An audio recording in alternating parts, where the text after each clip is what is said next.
what she do, what she is. Little boy, I tell you this. If baby won't sit, she can sit. If baby says lit, it's lit. Got your bank account and that cute. If she said it loud, it's the truth. If baby wanna ride, she can ride. If baby needs some time, she got time. Got your bank account and that cute.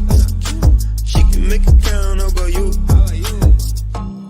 She would put you in the bag, yeah. Wouldn't even need a planet. If she wanted, she a magnet. They should let her name a planet.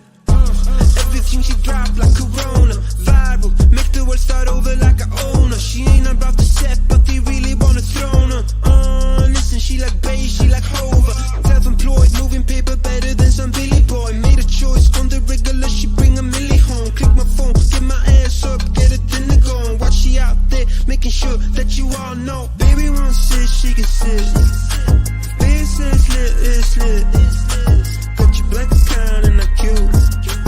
If she said it loud, it's the truth. If baby wanna ride, she can ride. Baby needs some time, she got time. Got your bank account and that cute.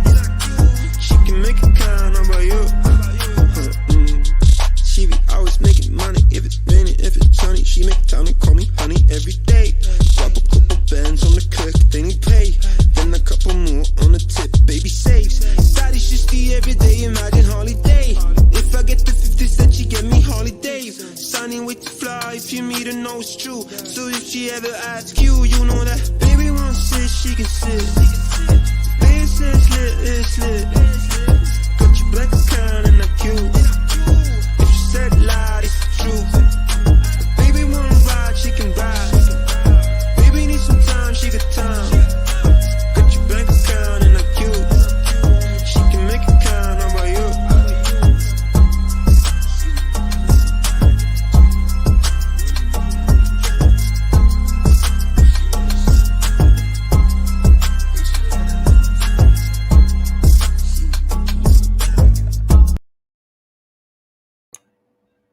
Hey everyone, how's it going? Hey, Hey, how you doing? That's everyone else's nickname for you. I gotta, well, I already have my nickname for you. You've had it your whole life.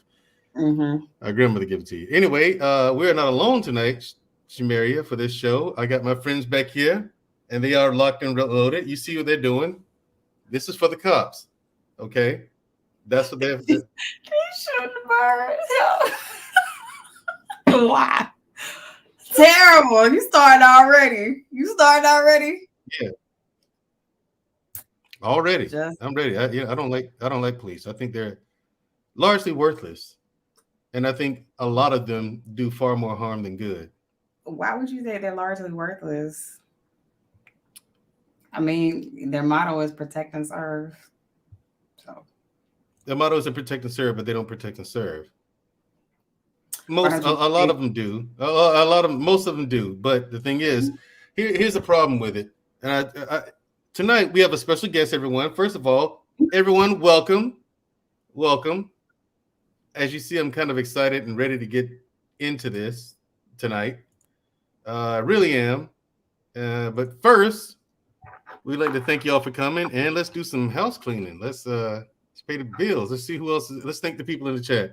Weren't for them, no point in doing this, would it? No, they wouldn't. First and foremost, I think you need to change that background because I don't think it's too YouTube friendly. Oh, why not? Because it's not. No. Wait, you want to change? I'll change it when we bring our special guests. How about that? I'll change it then. That be okay with you? It's okay. Peace, love. How you doing, Peace, love? I just met her recently. Yeah. Thank you for coming out. Thank you for coming to the show, Peace, love. I just met her recently. Yeah, she's very, very intelligent woman. Definitely. And beautiful too. Courtney Michelle is in the house. Look at that. Let me get my popcorn. I'm from Tennessee, y'all. Lord. Terrible. I'm talking, but where are we from? Alabama. Exactly. Yeah, right. So Courtney, I'm just joking. I have no room to talk about Tennessee. Okay. Right. I have no room to talk about Tennessee. Right. So Oh, thank you. That's so sweet. Thank you for Courtney. She, you so pretty. Really? And what am I, chopped liver? Take that background down, y'all. You want to compliment my sister, but nothing for me, right, Courtney? Is that it? See, you come in and you just take over, don't you? Everyone loves you. Look, she just laughs. She just laughs. Look, she just laughs at it. Oh my Lord! Doesn't even meet me halfway. She just laughs at me.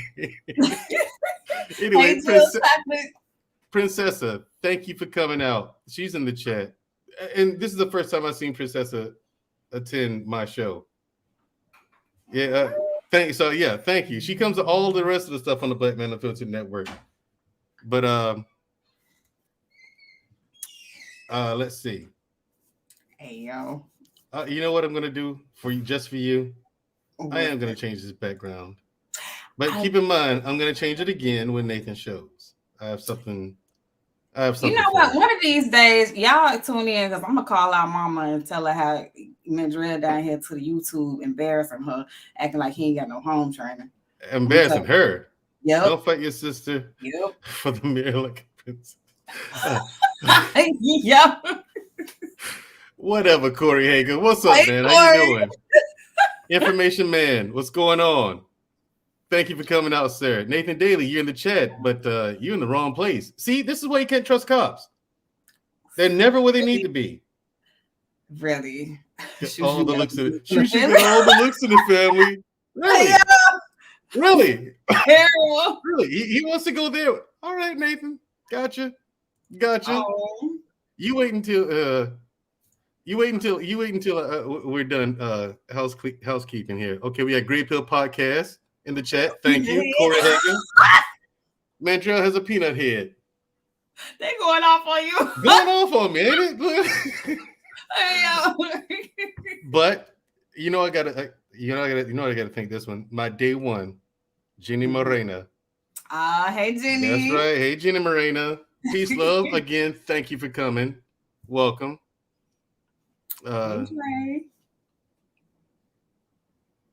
Dre, another cop. Don't speak to him. He's a cop. Okay, they're worthless. What's wrong with the police? Listen, they have no problem beating black people and Latin people and gunning us down in the street. Okay, but when it comes to the time where we actually need them, nowhere to be found. And I have proof tonight. Do you? I do. Thank you, Peace Love. She says nice intro. Brother Bernard, he's in here. Thank you for coming out. Hey Bernard, how you doing? Yeah, Dre Blanco. That's one of Nathan's friends. I give him a hard time, but I do like them. They're good guys. Jill's Chocolate, how you doing? Thanks for coming. Sorry, my throat's dry tonight. Hey, Canada. Stay tuned reviews. Thank you for coming out.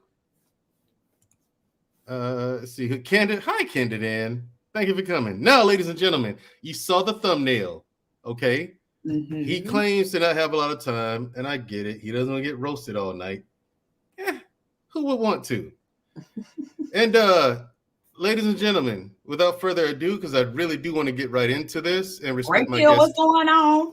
And I want to shout out to Greg real quick. No problem. I want to respect my guest's time.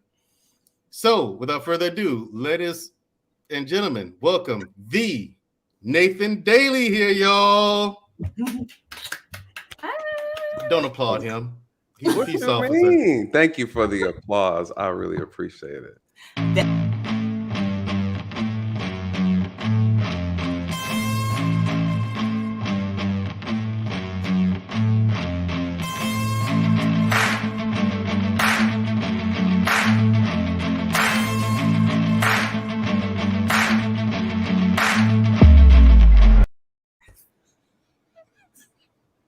You see, they're trying to make me the butt of a joke.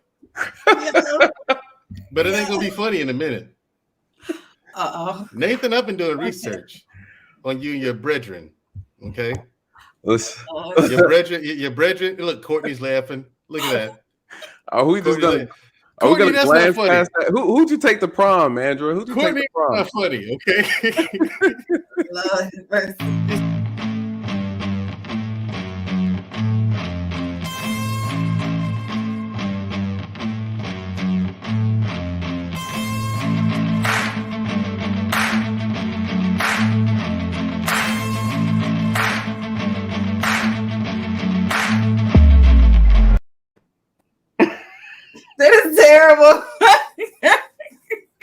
Listen, as funny as you think that is, Nathan, that's not nearly as funny as the Black David one. The Black David one is way. God.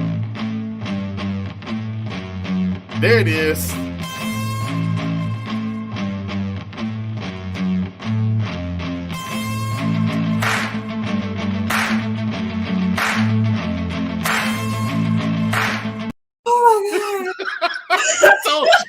I told you that was way more fun. That is hilarious. Where do you guys find these clips? I gotta start spicing my channel up. I don't know. You gotta ask Black Man. But how you doing, Nathan? How you doing, brother? Yes, how are you? I'm doing. Just came in like blazing, like yo, F the police. That's your brother stay with the fool. Oh, really? That reminds me. Oh my God, he gonna want to change his background. There you go. There we go. That is much more suitable. There we go. That's it right there. Let's get it all in. Go ahead. This is all, get it all in. Now, Nathan, and your blue line, your precious blue wall. There it is. You know what's so funny? For the person who hates local government and has given half his life to the federal government, I find this very hilarious and borderline hypocritical, to be honest. It's not hypocritical at all. You work for the highest part of white supremacy. I most certainly did. I do. Hey, yo, you talking about the U.S. Armed Forces? Right. Don't you even worry about that. Don't you even worry about that. The benefits are fantastic. That pension, listen, that pension, okay. The coin I get, bruh. See how quickly we're willing to sell each other out for. I don't sell anybody out. I'm on your side. I'm on your side. Oh, thank you, Corey Hager. Corey Hager sent the PayPal. And that's right. I had to wait like a few days for it to clear through PayPal. You know what I'm saying? So that he sent like you money last week. So you'll get that at the end of the show. So Corey Hager, yes, I don't cheat my sister. I don't take 1 red cent. If you put a message in the PayPal or the Cash App saying it's for Shoo, it goes directly to her. Other than that, we split it in half. Oh. If it's specifically for her, it's for her. You know. That's right. Yeah, Donate to the Help a Sister Out Fund. Quick disclaimer. Right. Well, I want credit, debit, WIC, EBT. But for this program, this platform, we take Cash App and PayPal. We appreciate you. Well, I want Shoo's direct Cash App. I don't trust Mandrell with the money. You should. I don't cheat my sister. Bolo TV, thank you for coming out. And stay tuned for this one, Bolo, because I got some facts I think Nathan would be interested in hearing. Where's this clown Don Q? He needs to be in here too. You need to message him and tell him to come on the stream. He need to come up because I'd love to have a conversation with his corny ass too. You really would, huh? Yeah. He's been running around behind my back talking a lot of nonsense. I'm really looking forward to clearing the air. Okay, all right. Hey, by the way, sir. Let's see. Now, while we're getting that going, let's start. Let us begin. Now, this is Policing the People. This is probably going to end up being a series. I wanted this to be like a part one and part two. We did part one already, you and I, Nathan. Mm-hmm. Part two is here. We're probably going to just make it a series, dude. Because there's always something. There's way more. Too much nuance to the subject. Too much to go over for it to just be 2 episodes. You know what I mean? So every now and again, you and I can get together and hear everything else and get as many. My goal is to get as many ears on this information as possible. I like it. Yeah, whether people take the information and do nothing with it, or they go out and pressure their local government for change. Either way, I think people at least need to know. That way, no one can ever say, "I didn't know." There you go.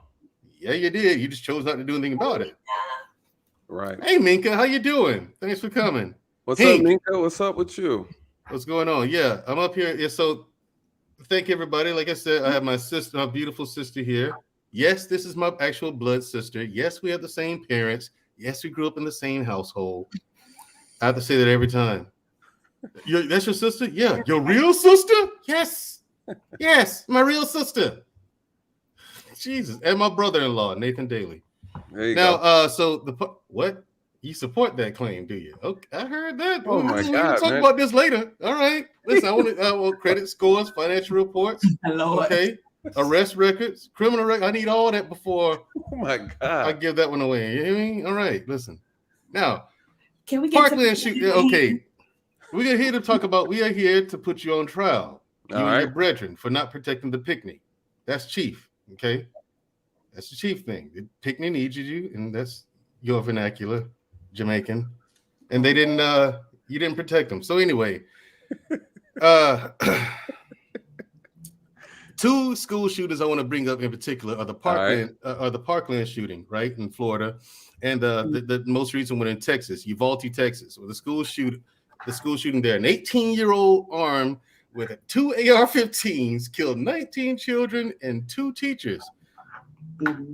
Yeah, and there were 19 officers outside sitting around, jacking off, doing nothing except stopping parents from running into that building to get their kids out.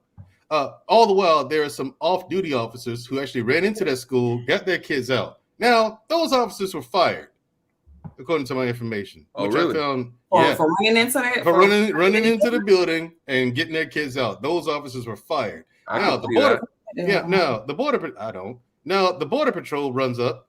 Why the Border Patrol was there, I don't know. Maybe that's why I got you here. Maybe you can shed some light on that subject. Nah, brother, that's your side of the fence. That's Fed territory. I know, but it's like the Border Patrol. I know, but it's like still Border Patrol ain't supposed to be there. That ain't. You tell me, government worker. Why is? Let's talk about the conspiracy behind this. Mm-hmm. Right, you have all these local law enforcement who were told to not go into the classroom, and yet they've all waited for a federal agent to show up. Yeah, they did. Deliver the final blow. And it wasn't the police who took this guy out. Of course. It was the Border Patrol. It was a federal agent. It was a federal agency. They needed all hands on deck. How about that? A fact. No, I don't think so. They tased they tased and handcuffed parents to prevent them from going into that school, saving their kids. Now, I don't know about and saving the parents. And saving the parents. Right. Life. Let's be real. Yes. Yeah. See, now they think that's a situation where had you tried to stop me from saving my child, I would have then turned violent on the cop. There'd have been some broken. And so here's my thing: in that situation, had one of those parents turned on the cops, would the parent then be charged with assault on an officer and things of that nature? The laws don't change because you're in your you're not doing your job. You're not protecting my children. No one knew that until and you're in my way. No one knew that until after. Listen, Mandrell, I'm gonna have to sell the same thing I told OG Patrice and Don Coliane, whatever he calls himself. Don GQ. All right. I don't understand why these people give these inflated titles. Don this, OG that. Right? Come on, like he was never here. He was never here. Exactly. He was never here. That's right. We can't have this conversation full of emotions. We just can't. You can't. That's true. And Andrew, you know, you're a little sensitive when it comes to these topics, brother. Now, well, no, because I put myself in that position. I do my best to imagine myself in that position. Well, don't put yourself in that position. That's not the conversation. I get it, but what I'm saying is, I'm trying to put myself in the position of the police officers, right? Now, don't do that either. I don't know what the police officers were told, right? When they stood out there. And my thing is, I asked myself a question: like, even if I was told not to go into the building, is that an order that I would follow, or is there an order that I would defy and go and do anyway? Because I have done that. Well, the difference I have disobeyed orders and done things anyway. I was never penalized for it because I was able to justify my actions. However, with police force, this situation, there's just way too much information that I'm missing. Right. For me to like come up with an accurate conclusion as to what I would actually do in that situation. I don't actually know because there's too much I don't know about it. But there lies the point, right? So why would you make an uninformed decision? So I'm not making a decision. I'm just saying the only thing I have to do is go by the way it looks. Correct. It doesn't look good. No, but at the time, no one knew that. No one knew that. In that moment, the parents didn't know that. They didn't have a clue what was going on. The outrage is coming from finding out all the misleading information, all the lies, all the deceptive media, and the lies from the department putting out inaccurate information, going back on things that they said. The outrage is coming from all of that because the investigation is still ongoing. The police officers at the scene failed to do their job successfully. You had a police chief, the leader, who wasn't present. He didn't even have his radio. He didn't know what was going on. He gave them a command that wasn't appropriate for the situation. They were waiting on keys to get into a room. They got guns. There are shotguns present. You blow the lock, right? So right. It was just everything was just a cluster. And that is what it is. The parents don't have a clue. They're not supposed to have a clue. They're in their feelings. They're in their emotions. They are relying on the people who are supposed to be trained to handle these situations, and they failed. Right. And Dre Blanco, your partner in crime, because you are a criminal, you're a cop. Now, Dre Blanco says the chief has gone MIA. Thank you, Criminal Blanco. Yeah.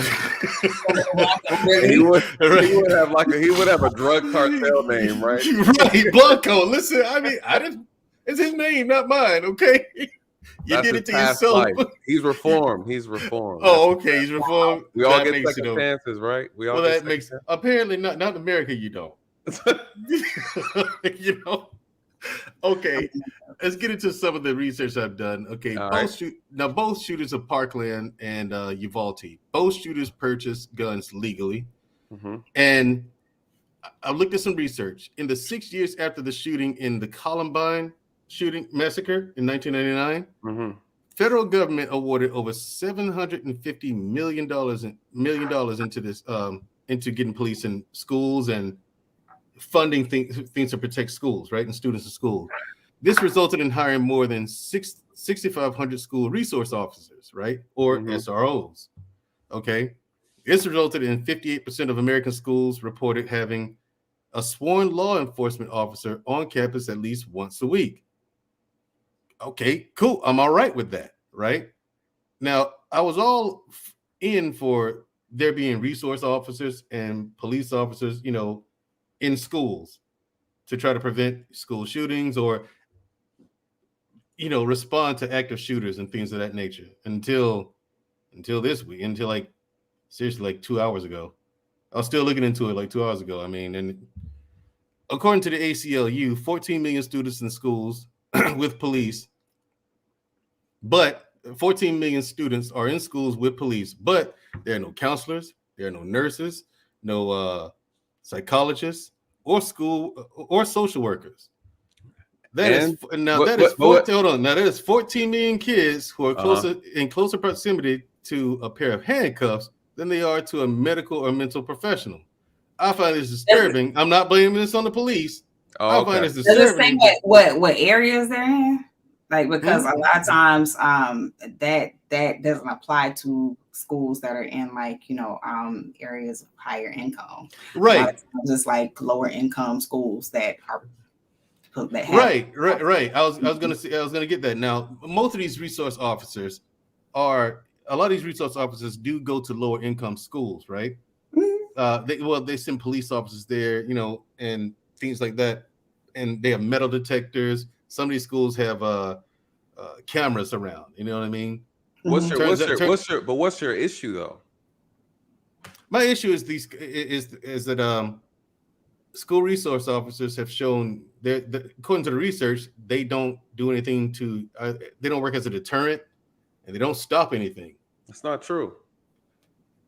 Okay. How's according to the ACLU? What is the police officer's job? Protect and serve, to my understanding. The police officer's job is to enforce the law, right? And so that's it. When the law needs to be enforced, they enforce it. What are they complaining about? They want funding for other things in the schools that have nothing to do with the police officers. Right. The police are there for when something happens, they need to address it. Right. So I think what's happening is a lot of times people, unfortunately, always want to blame the police and use them as scapegoats. The reality is you got a kid that is misbehaving, disrespectful, bringing weapons, drugs, fighting, gangs, or doing all those things. So you want to blame the police on how the police handle it. We never look at the home. We never look at the environment these kids are in that's facilitating these behaviors. You have no uniform policy, right? The teachers look like the students, right? And again, the teachers aren't being paid enough to really care what happens to the kids. People cheat. The teachers are assisting the kids cheating on exams because they have numbers to push. Yeah. Again, the education system is flawed, and they get money, but the money's not used appropriately. You know, I so agree. I agree with that. At the end of the day, the police are not the problem solvers for society, right? By the time the police get involved, the problem is already exacerbated, right? We are simply we're here to give you a timeout.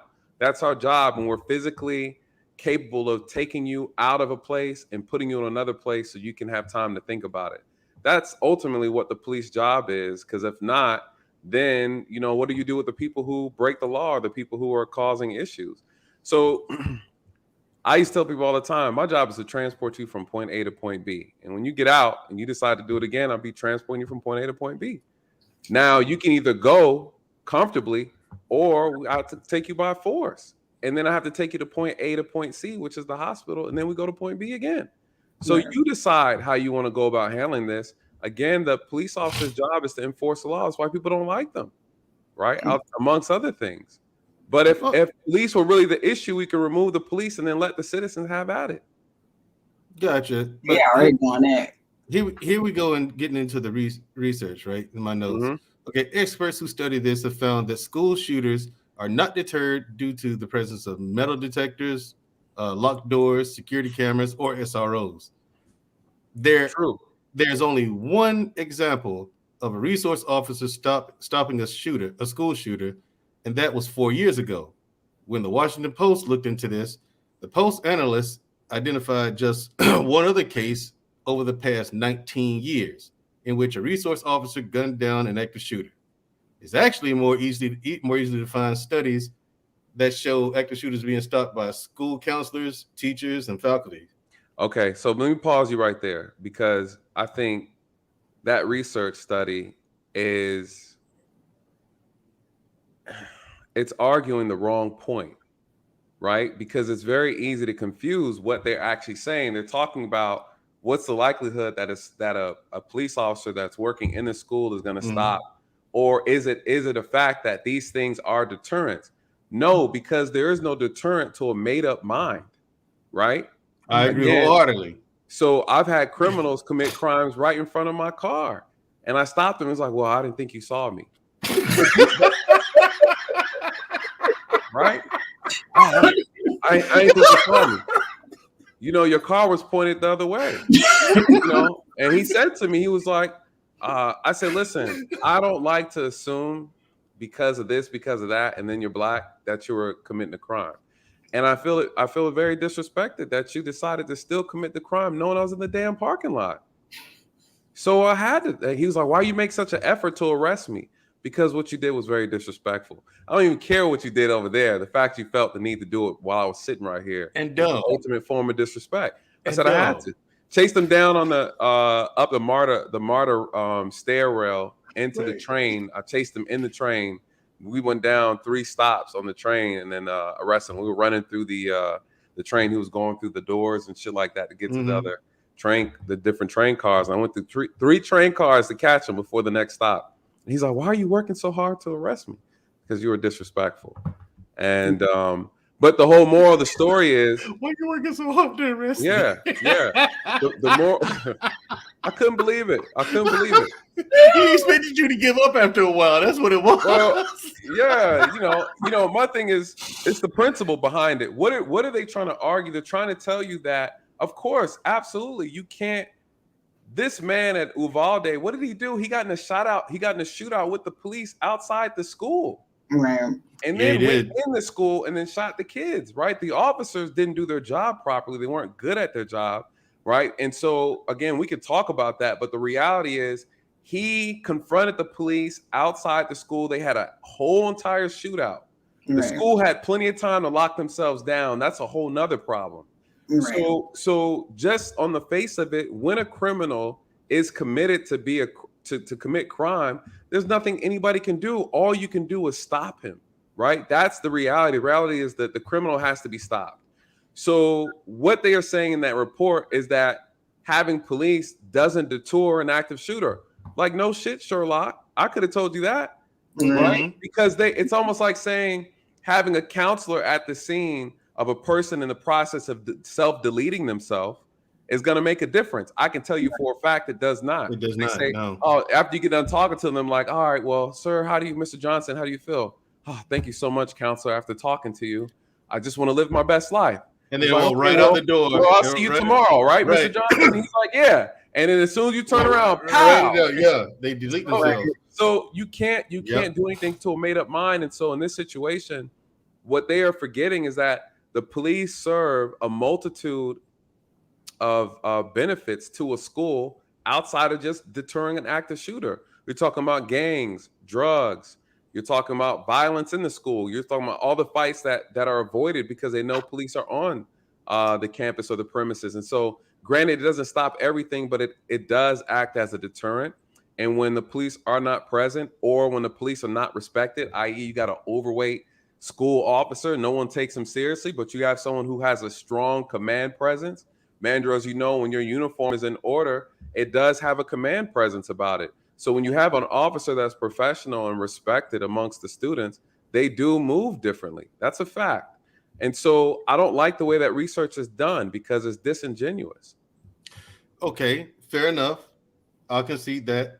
Just my thing is this, and the reason why I looked this stuff up and I'm putting it out here now, because number one, there isn't really any real research. There's no oversight to any of this because the research is too inconsistent. Some of it's from 2017, some of them from 2010, some of them from 2021. You know what I mean? No one's really looking. And then when they do the research, it's not solving for the gaps in time. You see what I'm saying? They'll do it for 2019, for like 2018. They'll do the research for 2018, but I'm like, okay, last time this happened was 2017. What happened in between there? What's going on there? They're not solving for the gaps in time. So the research is too inconsistent. We have the data that we have, yes, but it's too inconsistent. My thing, and so my question to you when it comes to research, do you feel like do you think that this should be something that should be followed, researched, and recorded? And if so, how often? No, I think it's irrelevant, right? Because what are we doing research for? What's the end goal? What's the objective? What is it that we don't know? What is it that we need to know? We don't need to know anything. We know that criminals do criminal things. We know that police stop criminals. You know, if you want to talk about solving a problem, it's about making sure the officers are trained properly to deal with the situation that they need to deal with. It's about putting the right resources on the ground in the school to address the issues. It's about talking to these kids. How about we send these counselors and have them go into these homes of these kids and do interviews of the damn parents? Right? Bro, we're so fixated on interviewing and trying to figure out what the police need to do. The police are reactive. They're absolutely reactive. This is why a lot of people don't feel like we need them, right? Because they come after the fact. But a lot of people don't understand. You can't stop a crime before it happened. No, this isn't Minority Report. But at the end of the day, but who's responsible for catching criminals that need to be caught and apprehended? Police citizens? No. But I can make a citizen's arrest. Yeah, Ahmaud Arbery. Right. No, exactly. And that's the point. So there needs to be a system. There needs to be structure. Unfortunately, we have too many ignorant people in this country to be taking up arms on themselves out here chasing people based on their feelings. Well, I felt like he did something wrong, right? Or he hurt my feelings, so I wanted to arrest him. Or she cheated on me, so I wanted to take her to jail, but she didn't go, so I had to kill her, right? Like this is what we're dealing with. We're dealing with a lot of simple-minded people in this country. That's why we can't get nothing done. Okay, cool. Now school officers. A lot of them join the military, and then what can you do, right? Who joins the military? Who joins? No. Our military is a reflection of our country. No, it isn't. Oh, okay. No, it is not. Okay. You people have a very romanticized idea of what the military is, by the way. Listen, I've seen the trailers. Sacrifice their lives as be patriots. The proud, be the few, be the Marines. Don't join the Marines. Don't do the Marines ever. Don't do the Marines ever. Look at Marcus. Look at Marcus. The Marines say they're the better of the branch. They're not. They say Army. They say Army. What they say? Bodies and bullets. What they call y'all? That's the Marines. Oh my Lord. Send them for the slaughter. The cannon fodder. That's the Marines. Go out there and die. All right, Marines. Now go out there and die. Hey, Hey, tell the people, hey, everybody in the chat. I forgot to give my shout outs to you guys. Thank you guys for joining us tonight. Hey, if you guys have specific questions, just put a Q in front of the question so Black Man in the back or Mandrell can pull the question up on the screen so we can make sure we get your question, because I don't want to miss it for those who have something specific about the topic. Now, here's something not to be, and you and I've talked about this before, and I don't mean to beat a dead horse, but I got to talk about Then don't beat it.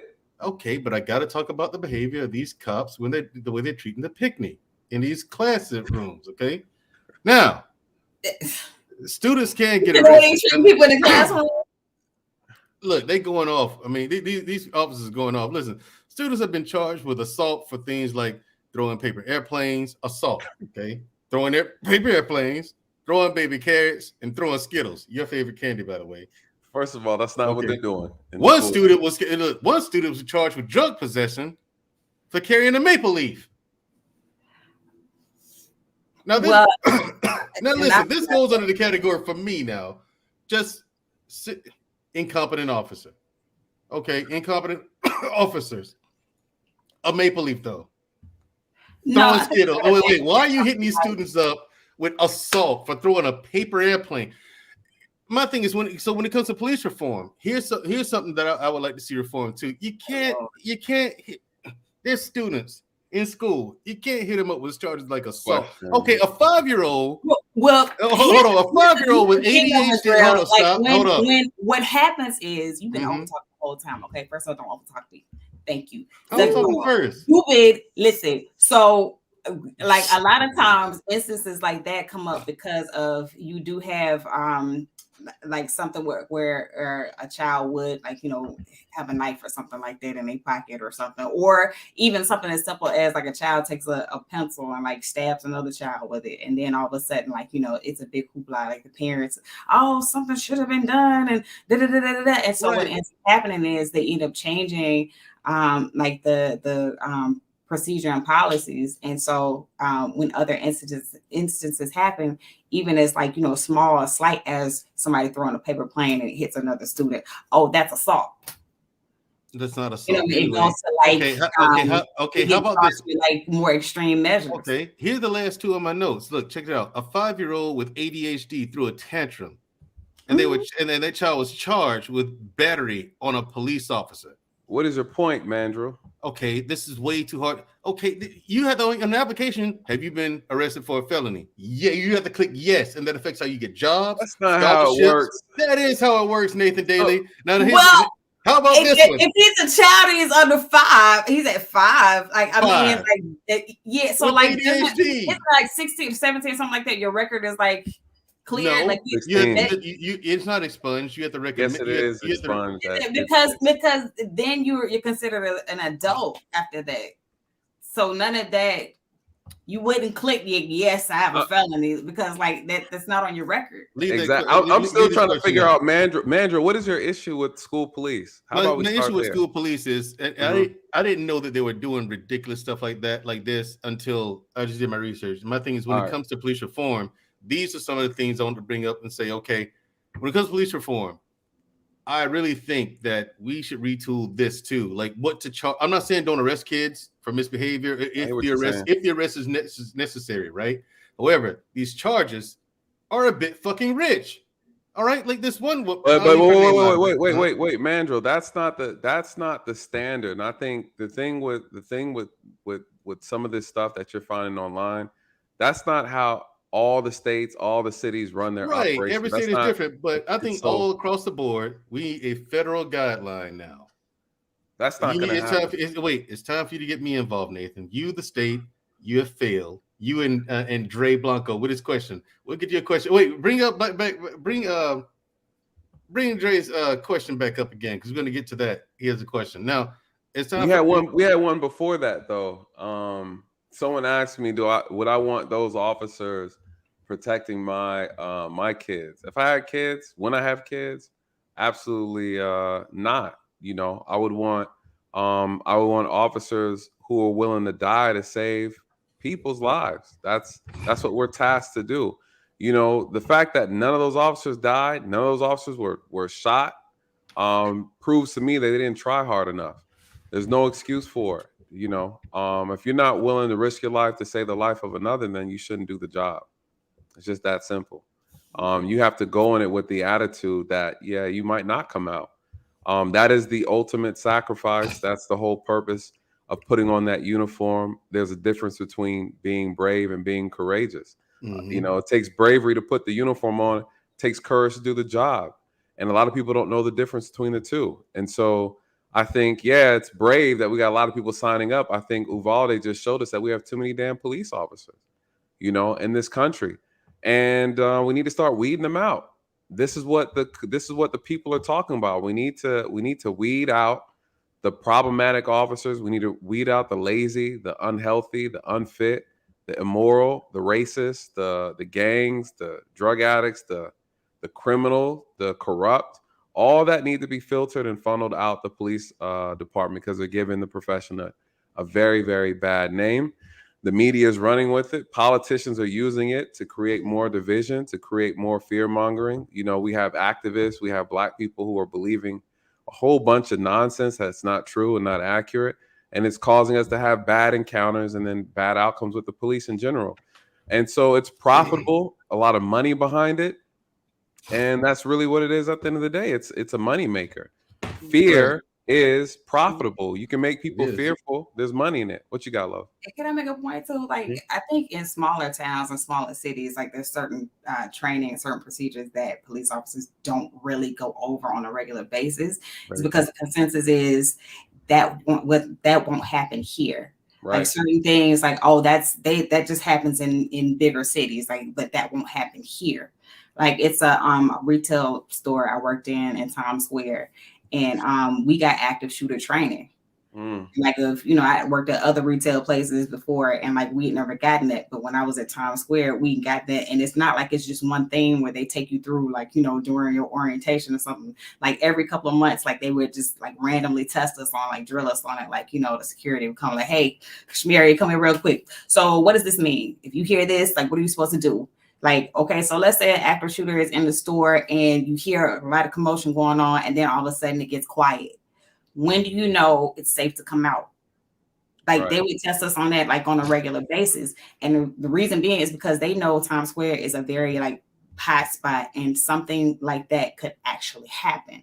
Whereas in smaller places, like, the whole consensus of, oh, we won't get a mass shootings don't happen here, or that type of thing doesn't happen here. So they take that type of stuff for granted. Correct. To your point, I think one of the biggest issues in this country, just in general, is that we've gotten way too comfortable. This is America, right? The idea that these things don't happen. Right. We're caught off guard. We're shocked when someone starts committing an act of terror, domestic terror, active shooters. The situation in Buffalo, New York, where, the proclaimed white supremacist, that young man went in there and he assassinated all those Black elders, it was disgusting. And people are shocked, people are turned. But to me, I said, we need to learn from that. What do we need to learn from that? You are on your own. Right. You're on your own. And no one should leave their house thinking that someone else is responsible for your safety. I say that all the time, and especially to young women.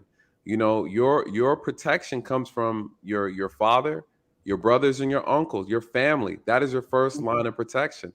No one else is responsible for your safety. The government can't guarantee it. Police can't guarantee it. We have to get out of this mindset. We've become too lackadaisical in this country, just in general. Lord knows we wouldn't know what to do if another country decided to actually carry out a legitimate attack on this country. We'd be lost. You see what happened in Texas? They got a cold front, right? And their power was down for a couple of days, and people were like, dying, and they didn't know how to survive. Our people we don't know how to survive as a nation. The Black community don't know how to survive as a community, right? We don't prepare for anything. We prepare for absolutely nothing. I can ask people now, how much food do you have stored in the event of this and the event of that? People are running, lose their mind, getting toilet paper during COVID, right? Like, you don't got a wash rag and some cold water, right? Like, come on, like, people just lose their mind. We don't know how to survive. And so we've gotten so dependent on the government by design, and to the point to where we look for them for everything, for solutions. Right. So all problems.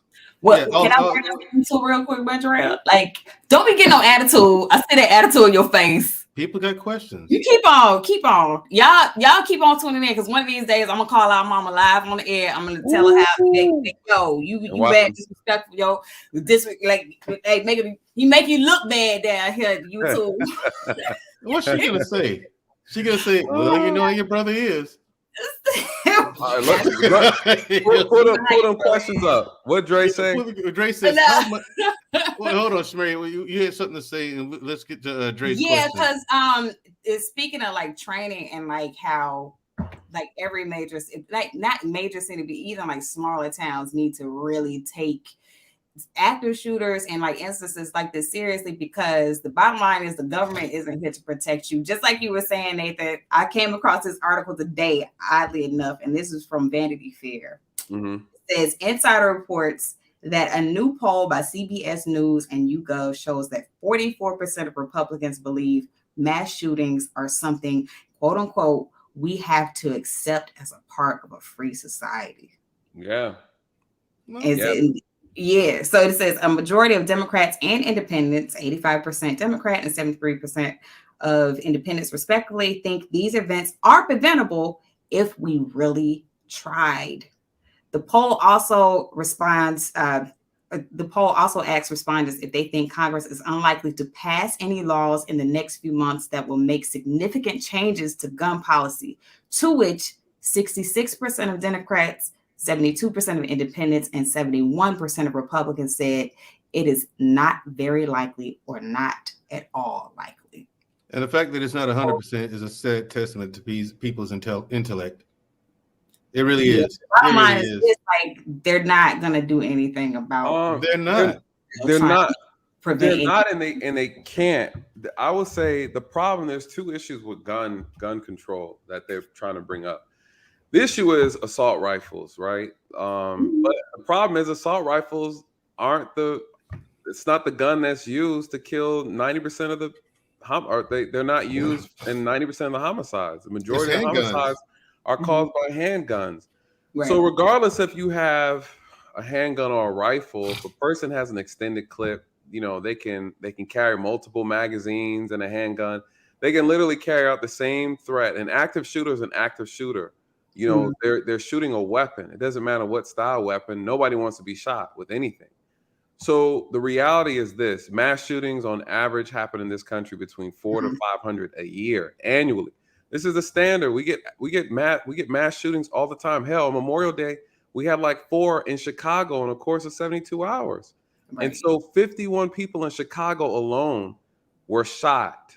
51 on a weekend.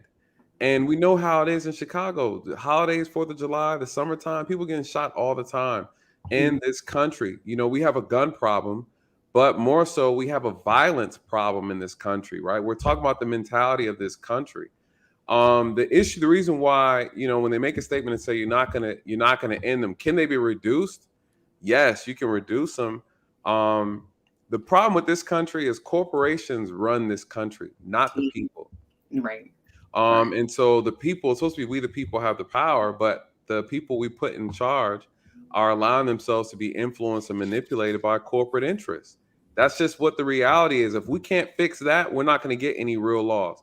We can't fix that. People complain about the police unions. That's part of the problem. That's corporate interests, right? We have to fix the political system. Good luck with that. Money rules everything in this country. And if you don't have it, then you don't have a voice. Okay. So at the end of the day, I think what people need to do is you got to protect yourself from the idiots. It's just that simple. You're not going to stop criminals from getting illegal weapons. You're not going to stop someone who has a mental break, whether the military did it to them or they did it to themselves, from coming out here and carrying out mass destruction. You're just not going to do it. So only thing you do have control over is protecting yourself the best that you can. You're not going to stop chaos. That's the whole point of it being chaos. It's a natural act. It's a natural disaster. And again, since all these shootings have been popping off, gun sales have gone up 30%. The sales have gone up. What do you do? Could you imagine? We have a government who's the most powerful country in this world, and we have a government that has to acquiesce to corporate interests. So again, I hear Obama. I've listened to his speeches on gun control. I've heard Biden. I've been listening to some other stuff, and they're like, "Oh, the lobbyists, all the NRA." And I'm thinking to myself, the NRA. Who are these people? This is the government talking about they got to battle with a company. Like we're lost. It's all done. It's done and over with. It's a joke at this point, you know, because the highest level of government is saying they're having an argument and a disagreement with companies, businesses. So, you know, businesses should be separate, like church and state is supposed to be separate. And it's not, you know, and so there lies the problem. You know, this is a capitalist country. Money rules everything, and it's green supremacy, not white supremacy. If you got money, you can make a difference. Well, here's the thing. The way that works is the companies and the government are, on paper, separate. They are completely separate. But of course, Nathan, Shamaria is a state senator, right? Mm-hmm. I am a gun manufacturer. You know, so I say, Nathan, listen, I need you to go over there to her. I need you to talk to her right now. Here's some things I need done. Well, I know how it works. I need her to lighten up on these legislations X, Y, and Z. I need you to talk to her, you know, and tell her we'll kick up X amount of millions to her super PAC in her next campaign. Right. That's how it works. And so when day comes to where she retires, she comes talks to me, and I give her a job, and her salary is $1 million plus a year. Yeah. Today, politics today is just a job interview. That's what it's about. It's just a job interview. Let's get to Dre's Blanco's question before he blows a gasket. He's been rather patient. Okay. How much of a hindrance is a school principal to police in schools when it comes to investigating crime within the school? This is a good question. This is also one I have for you, Nathan. It goes along with these examples of the charges that these kids get brought up on. And I didn't bring these up to jam you up or anything. It's just like showing you examples of what these kids are getting charged for. I'm just like, this is a bit steep. But that's so. And I want to pick your brain. I just want to pick your brain about stuff like this. Yeah, let me give you my thoughts on that, and let's cover Dre's question, because my thing with the stuff that happens in school that needs to be addressed, right? There needs to be common sense approaches to how kids are charged. If it's not necessarily a violent or kids are actually assaulting one another, like legit. Unfortunately, what happens? You have a couple issues, especially in these inner city schools. And this is why it's important, you know, we bring educators up here who work, and they'll tell you that students are assaulting teachers. Students are, you know, disrespecting, throwing things at teachers, right? They have no control. So you have teachers being petty with students. They finally get the student back. They're gonna say what they need to say. So there's the system in a lot of these schools are broken because the teachers don't have any type of power. They have no leverage. And they're being overran by not only the students, but the students' parents and the actual politics of the school system. So, you know, that of course needs to be fixed. That's not appropriate to charge students with things that aren't appropriate. But you do need to charge students when the situation is appropriate. So maybe a solution to that, I think, you know, there needs to be cameras, right? Unfortunately, we live in a world now where you just can't take people's words for anything anymore. People want to see proof. So, you know, you have kids who are falsifying information. You know, they're giving false reports of crimes or incidents on teachers all the time. They'll lie and make up stuff all the time on teachers. And so that's a thing too. You have teachers that are lying on students. So, you know, it's a big cesspool of problems. I think the best way to handle a lot of these things, there needs to be cameras in classrooms. And, you know, when incidents happen, the cameras need to be pulled and they need to be addressed appropriately. We have too many people who are in positions of power who aren't doing their job properly. Right. Right. That was the significance of bringing these up. I had another one where this kid, you know, you take a bottle of Coca-Cola and you throw some Mentos in it and it makes it fizz up. Well, she saw this experiment in class, and so she replicated the experiment. Bottle of Coca-Cola, Mentos, she puts the top on, shakes it, and it makes the top pop off. Right. Okay. So, you know, she showed her teacher, and she's like, oh, wow, that's neat. Hold on a second. teacher goes out, gets SRO. SRO says, "Hey, yeah, I'm gonna have to arrest you for this." So he puts her in handcuffs and charges her with possession of a bomb and explosives. Well, we know that's not. I see this stuff, Nate, and it's just my jaw drop. I'm like, but that, yeah, but I didn't know this kind of thing was going on. I just I just want to pick your brain about this kind of thing. And but that's not the norm, though, right? Like that's not the norm. You know, I can give you stories about officers charging people with some retarded stuff. I mean, I think what happens is people look at these situations, these fringe incidents, and then try to use that to justify why they feel like police shouldn't be present. No, you need to get better police officers who are trained properly, right? That's my thing. Yeah, that's a simple thing. And then again, stuff like that. I mean, what do? You got an idiot cop who doesn't enforce the law properly, and you have a school that supports it. Right. Yeah. Right. Now, to his question, how much of a hindrance is a school principal to police in the schools when it comes to investigating the crimes in the schools? Now, my thing is to this question, I think that once the police show up, I think that the principal should have no authority, nor the school. You know what I mean? I think that it should be how to handle that should be completely up to the police officer on the scene when he's investigating. No one should be allowed to, disrupt the investigation of the law enforcement agent. Unfortunately, that's just my opinion. Yeah, let the cop do his job. You got him there, let him work. Yeah, unfortunately, politics and optics. Because a lot of times the problem with these situations is people like to push in their administrative agenda over the agenda of law enforcement. They don't want the name, they don't want the stigma, they don't want parents to find out, they don't want to create a panic. So it becomes more of a political or administrative thing. It's like the optics of it doesn't look good. As officers, we don't really care what you think. This is what needs to be done. The safety is absolutely more imperative, but they're looking at things from a politician standpoint. That's the problem with dealing with that. They want to operate with this with kid gloves all the time because they're more so concerned about their own self-interest. I think that's one of the biggest issues with Uvalde as well. It was like, hey, somebody, I think like a superintendent was like, hold on, don't go in there yet. We got the keys. Like, don't do anything crazy, blah, blah, blah. For example, perfect example is the bank. There's a policy where the bank won't call the police if they're being robbed because they don't want to risk the officers having a shootout with a bank robber inside the bank and hurting one of the patrons because they'll more than likely try to sue the bank. So the bank is like, it's cheaper.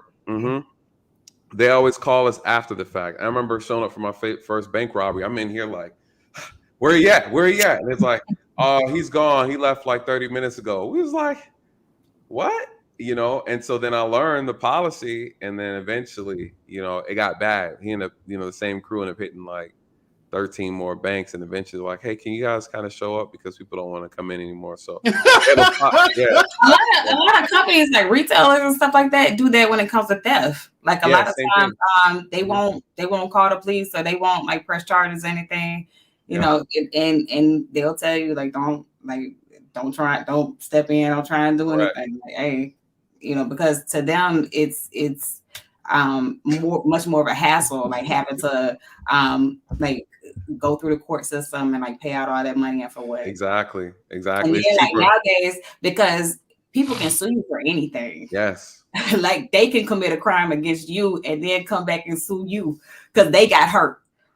Like even if you're not the one that hurt them, like they may have tripped and fall, but still they tripped and fell like on your property or something like that. And they come back and sue you because they tripped and fell. Exactly. And they win. And they win. And they win. Also, incidentally, Shamaria, police departments nationwide, when you total it up, they spent over $1 billion in settlements. It's a little over $1.5 billion. And also, let's get to this one. Ace Butterfly says, "What's the difference between?" Good question. What's the difference between mass shooters? What's the difference for mass shooters? The shooters tend to be from a certain community, and they are usually apprehended alive. Yeah, like that guy up in New York. Like he's a big man, big white supremacist kid. You know what I'm saying? He subscribes to that ideology, and he thinks that black people are his problem. Never mind the fact, in order for him to do what he did, he had to drive 2 hours just to find some black people. You know what I'm saying? And the guy at the grocery store. Hold on. And 2 people that he killed were white people. So I'm like, but in fairness, like the whole shooting on the train, that guy was apprehended and he's running alive. I mean, not to take away from it. Like, no, I mean, you're right. These guys get to waiting for Mandrell to get done with his rant, his emotional rant before I said that. Emotional damage. I wasn't emotional. I was just saying this. It's ridiculous the way people think sometimes. Like, bruv, how black people your problem? You gotta drive 2 hours to find something. But Mandrell, that's besides the point, right? Let's focus on the reality of it all, right? Because I think we end up getting caught up in those unnecessary nuances. Well, no, I'm not caught up in that. He did. What's the bulk of the question though? That she's saying, what is a deterrent for a mass shooter? There is no deterrent, right? So let's all be clear on that. There's no deterrent on that. Because people are saying, okay, well, raise the age of him getting a rifle. Okay, cool. Then he gets his friend's rifle. He gets someone else to buy the gun for him. He waits till he's of age to carry out his assault. There is no deterrent, you guys, of a made-up mind. So now the shooter tends to be from a certain community. What community is that? Because the one in Uvalde was Hispanic, right? And the one in Buffalo was white. There is no certain community, right? This is a psychological problem, right? This is a human issue. This is a human mind that we're talking about. Skin color has no discussion. It has no validity here whatsoever, right? There's nothing to discuss about skin color because everybody has, in every skin color, whether Asian, black, white, Hispanic, whatever, dark chocolate, has committed the act of mass shooting.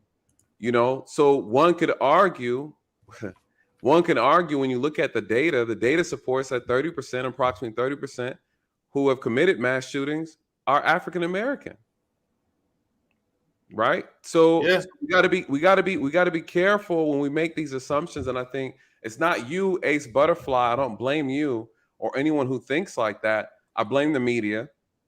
The media likes to promote certain races based on certain types of crime, right? We stereotype certain groups for certain crimes. Right, we know, people like to make fun of Caucasian people and say they're the ones who commit the most sexual offenses, right? But when you look at the stats, it is true, right? When you look at the stats, people like to say, well, it's always the white kid who's goth and they're the ones doing all the school shootings. They do the mass shootings.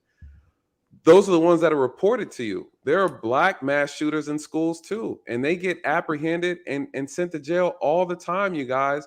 It's not your fault that the media doesn't show you that because they don't feel like it's newsworthy. It's not what excites black people to see black people shooting up a school, right? Because guess what? We commit a lot of mass shootings all the time, and a lot of us have not been captured. We do mass shootings in communities. Someone tried to argue with me the other day about, well, white people are shooting up schools. And I said, well, shit, we're shooting up neighborhoods.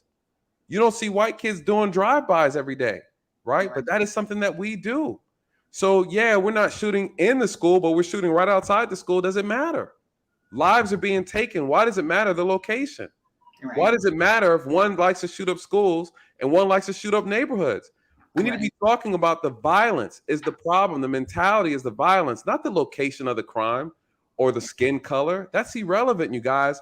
We like to focus on things that keep us more divided. The reality is there's a mental health problem in this country. It is. Right. And so there's a violence issue. There's a gun addiction issue. The problem is what I love to hear people start talking about is, one, why do people in this country feel like they need to use permanent methods to address temporary feelings, temporary problems? That's the real issue. We get so distracted talking about race, so distracted. You get blinded from the truth. You get blinded from the things that we really need to be discussing. We got to be careful, you guys. This is the problem. This is what they want us to focus on. Color, color, color. Every time I have these conversations, white, black, red, blue, red, blue. I swear to God, you open up these people's heads, you see a box of fucking crayons. You know, so when are we going to get outside of this? We can never solve the real problem because the media has got you to believe that the real threat is someone who's a different skin color. That's the stupidity in it all, you guys. Right. That's why we keep falling for the same old okie doke every single time, all the way to the point that we guys vote based on color too. Make it make sense. Yeah. Right. And that's why, like, even tonight, if you notice, I didn't bring up race or skin color one time because it has nothing to do with it. It has nothing to do with it. Takeover in the building. Shout out to Takeover. Takeover started talking to trash early before the stream started. He had the first comment in there. Who is Takeover? Tell Takeover to show up and cam up. He always got something creative to say. We got Wes here. How's it going, Wes? Good. Wes always has something insightful to say. What's going on, man? So y'all remember watching Sesame Street, right? Yeah. One of these things is not like the other. Yes, sir. Yeah. Yep, absolutely. Okay, so as always, good conversations, and I'm always thankful that there's people really trying to have open conversations these days, as opposed to conversations being beamed into our heads via news sources that are always manipulating the narratives. Yes, but I think the larger problem. Oh my God, there's a lot of larger problems. First thing to understand is that there's over 4,000 law enforcement agencies throughout the United States. Mm-hmm. It's largely municipal and state organizations. So it's always going to come down to what's going on, who you voting for in your own counties, and people have not been paying attention to that. Nope, they don't. Like people here in this city don't even know who the mayor is. And like yeah, in Montgomery, like, seriously. And I've walked past this guy like 18 times. I speak to him every time. I'm shaking hands with him. The guy knows my name. Right. You know what I'm saying? He'll see me wave. You know what I'm saying? And like, I've been downtown so much, especially here recently in the past 6 weeks. Like, yeah. You know what I'm saying? It's like, how do you not know who the mayor? He's the first black mayor of Montgomery, Alabama. Yeah. You don't know you don't remember. But I mean, sadly, that's most people. Sounds like a D- for Black History Month. Color issue, either red or blue, Democrat or Republican, and they don't know who the candidate is, don't know what their policy is or what their platform is. It's just I'm a Republican, so I'm gonna vote Republican. I'm Democrat, I'm gonna vote for Democrat. It's the same. Or if you don't vote for me, you're not black. Who says that? Joe Biden. I mean, but why is that a thing to say? That's so different. That is the most not a thing to say. How did that not tank his campaign right then and there? I don't know. Listen, that was supposed to be a joke that didn't go over well, because statistically, most black people vote Democrat. Correct. You know what I'm saying? So when he said, if you don't vote for me, you're not black. What? I thought you were being sarcastic, but you weren't. No, he was trying to make a joke. He was trying to make a joke, but he was trying to, but it didn't go over. If you won't vote for me, you ain't black. A Joe Biden joke, and you saw how they went west, right? Is he talking about how he was a career segregationist for 40 years? Exactly. Takeover, you voted for him, so stop playing. Right. And here's the thing, Wes. Yeah. He wrote those crack laws in the 80s that just destroyed the black community. He wrote the 94 crime bill, which is the final nail in the coffin. He single-handedly destroyed the black community. And when they addressed him on it, what did he say? He said the Congressional Black Caucus, they signed off on it. Yeah, he said the Black Caucus signed off on it. Why did you write that? Well, the Congressional Black Caucus, they signed off on it. So he tried to put it off on the Congressional Black Caucus. He didn't try, he did. Yeah. He did. And again, the NAACP backs him. They all back him. You guys, it's a game, and we're getting played. This is so, listen, pull up Ace Butterfly said, Nathan, it is not the media. That's the problem. People who don't even see it. Right. This is the battle, you guys. The battle is the ones who don't see it. Could you imagine? Right? You've been Jedi mind tricked, and I'm trying to tell you, hey, they got you. You're like, no, they didn't. They didn't. And so here's the problem. How do you wake those who are walking around with their eyes wide shut? What do? You got to leave them. Right? In hopes that we change the environment and eventually they wake the hell up. But shaking people in our community, another thing. And here's the thing too. The problem is it just hasn't impacted black people. It's also manipulated white people as well. Yeah. We're all in here we're all being confused and being manipulated under the same type of mind tricks. We have been Jedi mind tricked.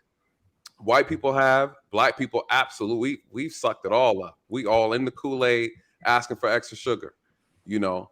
And, you know, I have these conversations with people all the time. When I had a discussion, even on my channel, someone was saying that these police shootings have never happened to white people. Black people are the only ones being shot like this. And then I pull up all the day and I pull up the actual news articles showing it. And folks are like, oh my God, I didn't know this happened. Someone said to me on the channel, how come white people don't protest about these shootings? I said, they do. They do. I pulled up and showed proof. And they're like, oh my God, I can't believe they protest about being shot unjustly by the police, unarmed by the police. Just because the media doesn't tell you that doesn't mean it doesn't happen. When are we going to wake up and start realizing that the media is the problem? These politicians are the problem. And then turn around and guess who was out there, right? Representing the white family, the white victim, you guys. Guess what? Cuckoo. Guess who it was? Ben Crump. Cuckoo. Right? Ben Crump. The man is omnipresent. The fact that we don't see the games being played, that brother makes 33% on these $1 million lawsuits he gets. Every black body dropped by a white officer, he's there. He's there, you guys. And again, I'm not saying there's an issue with policing. I'm saying we're being manipulated, you know, to thinking that something is there when it's not. You know, you look at Ace Butterfly. She says, are you telling me while a cop, you had no problems getting promoted? No, there's issues in the police. There are real issues. Yes, there are real issues. Every issue is not a race issue. That's what I'm trying to tell you guys. Everything is not about damn racism. If all you see is colors, then all you have in your hand are crayons. That's the problem. Right. Too many of y'all are these Crayola justice warriors. You guys are. Now that you're done with your emotional rant, your emotional damage. I'm sorry. Let's roll through these. Let's roll these. Who else had questions? Give me 1 second. Give me 1 second. Hold on. Give me 1 second, Flatfoot. Then we're gonna get to my guest. Okay. Sorry, information, man. But just an example of how you are being manipulated by the media, and I actually saw this firsthand how they do it when I was in the military, working for the government. Remember, working for white supremacy. Get it correct, right? LBJ said, if you can convince the lowest white man he's better than the best colored man, he won't notice you're picking his pocket. Hell, give him somebody to look down on, he'll empty his pockets out for you. Wow. That's the Southern strategy. And there you have it. From Lee Ackwater. Right, yeah. That came out of Lee Ackwater in the Southern strategy. That has history with it. And it's still remains a fact today. Absolutely. I just want to thank you for coming. Thank you for coming, information man. I just want to say a couple of things because I heard a lot of stuff and I want to say a couple of things about this. It is true that in every race you have people who go out and do murders and do horrible things, but you cannot deny the fact that in our society, historically and even up to today, the black people, and particularly black males, are demonized in this society as being the face of criminality, even though when you can look at the FBI statistics, and I can pull them up, I got them up right now, it shows that white people in America, this is FBI statistics, white supremacy statistics, whatever you want to call it, they said that white people overall commit about 69.4% of all total crime in terms of arrest, where black people in totality are around 26.6%. However, yes, we are high in our homicide rates, where we're at 51.2%, white people at 45.8%. But overall, when you get away from the homicide rates, white people lead in all other areas, aggravated assaults, commercial burglary, all these different things that they don't tend to get demonized as we do historically on the news. Now, I know this very well because I'm in California. All right, hold on 1 second, brother. Before you go any further, I would like to finish my statement, though. Whoa, yeah, but you said a lot, and I want to touch on the things that you said first before you go on, if that's okay, because one, my time is limited. and you said a lot. I want to bring some clarity to that. The benefit of this panel right now, you got two amazing officers, prior law enforcement officers here on the panel. So we're about to address all of what you just said. Now, let's start off with the fact that you said white people commit the most crime. You're absolutely right. But brother, there's 60% of the population. Of course, they're supposed to commit the majority of the crime, right?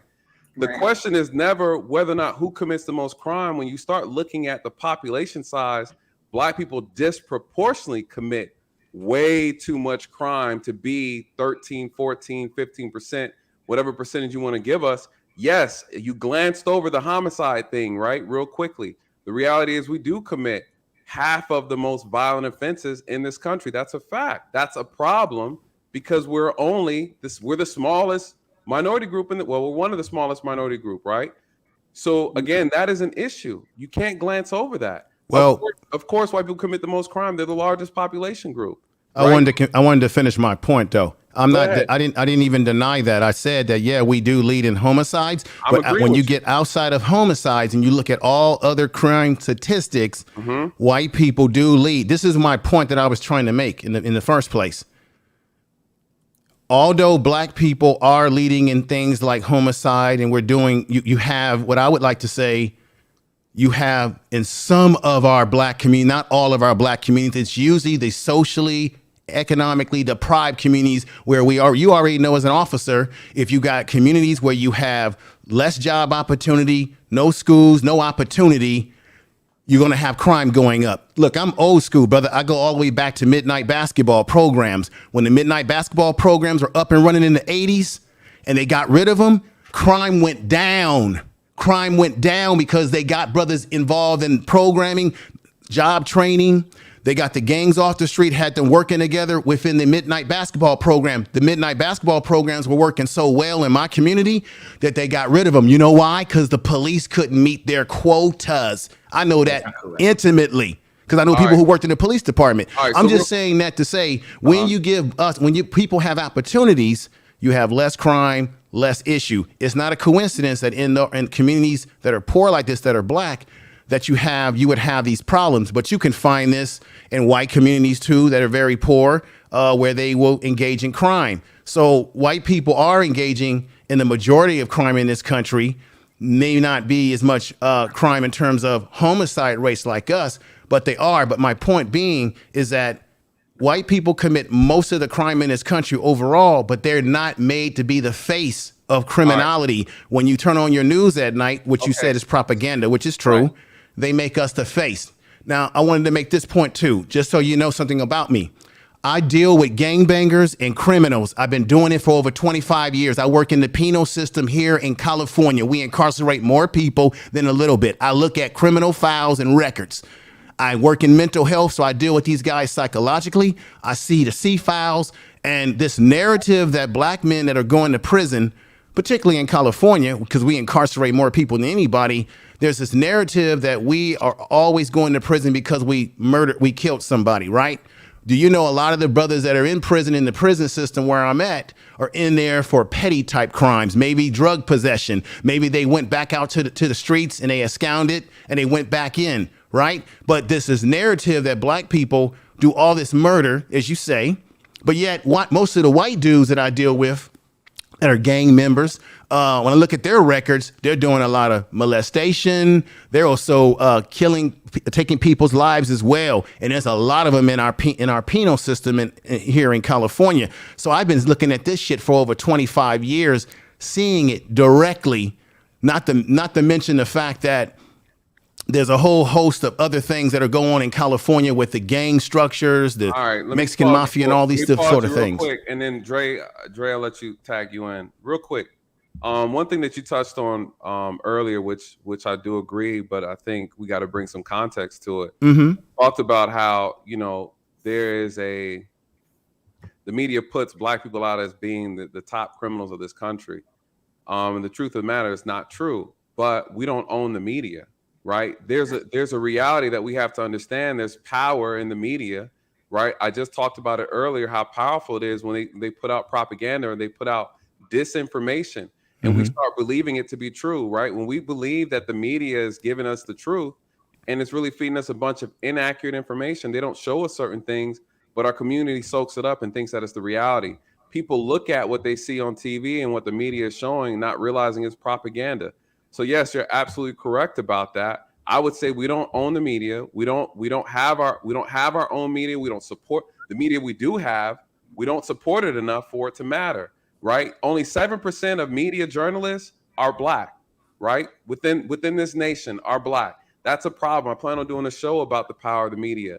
And so I've been doing research on what they like to show. And a lot of times in a particular given city, they've done the research already. And they said that when they have crimes in a state or in the city, they overly show Black issues or Black people committing crimes and things of that nature.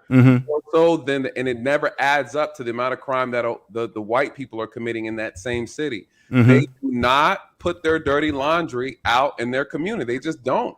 That's a known fact, and it's researchable. You can find that out. I think that's very interesting. But do you understand how that affects that? You understand that if he or she who controls the media can control the mind. Absolutely, brother. So we are on the same page with that. I think, and that's something that we also have to be mindful of as a people, as a community, as a nation, that we are being fed misinformation. And so, and it's done by design to keep us divided, because now, again, I have my community thinking that there are no white Tamir Rices. There are no white Breonna Taylors. There's no white George Floyds. They got us to believe that, and that's grossly inaccurate.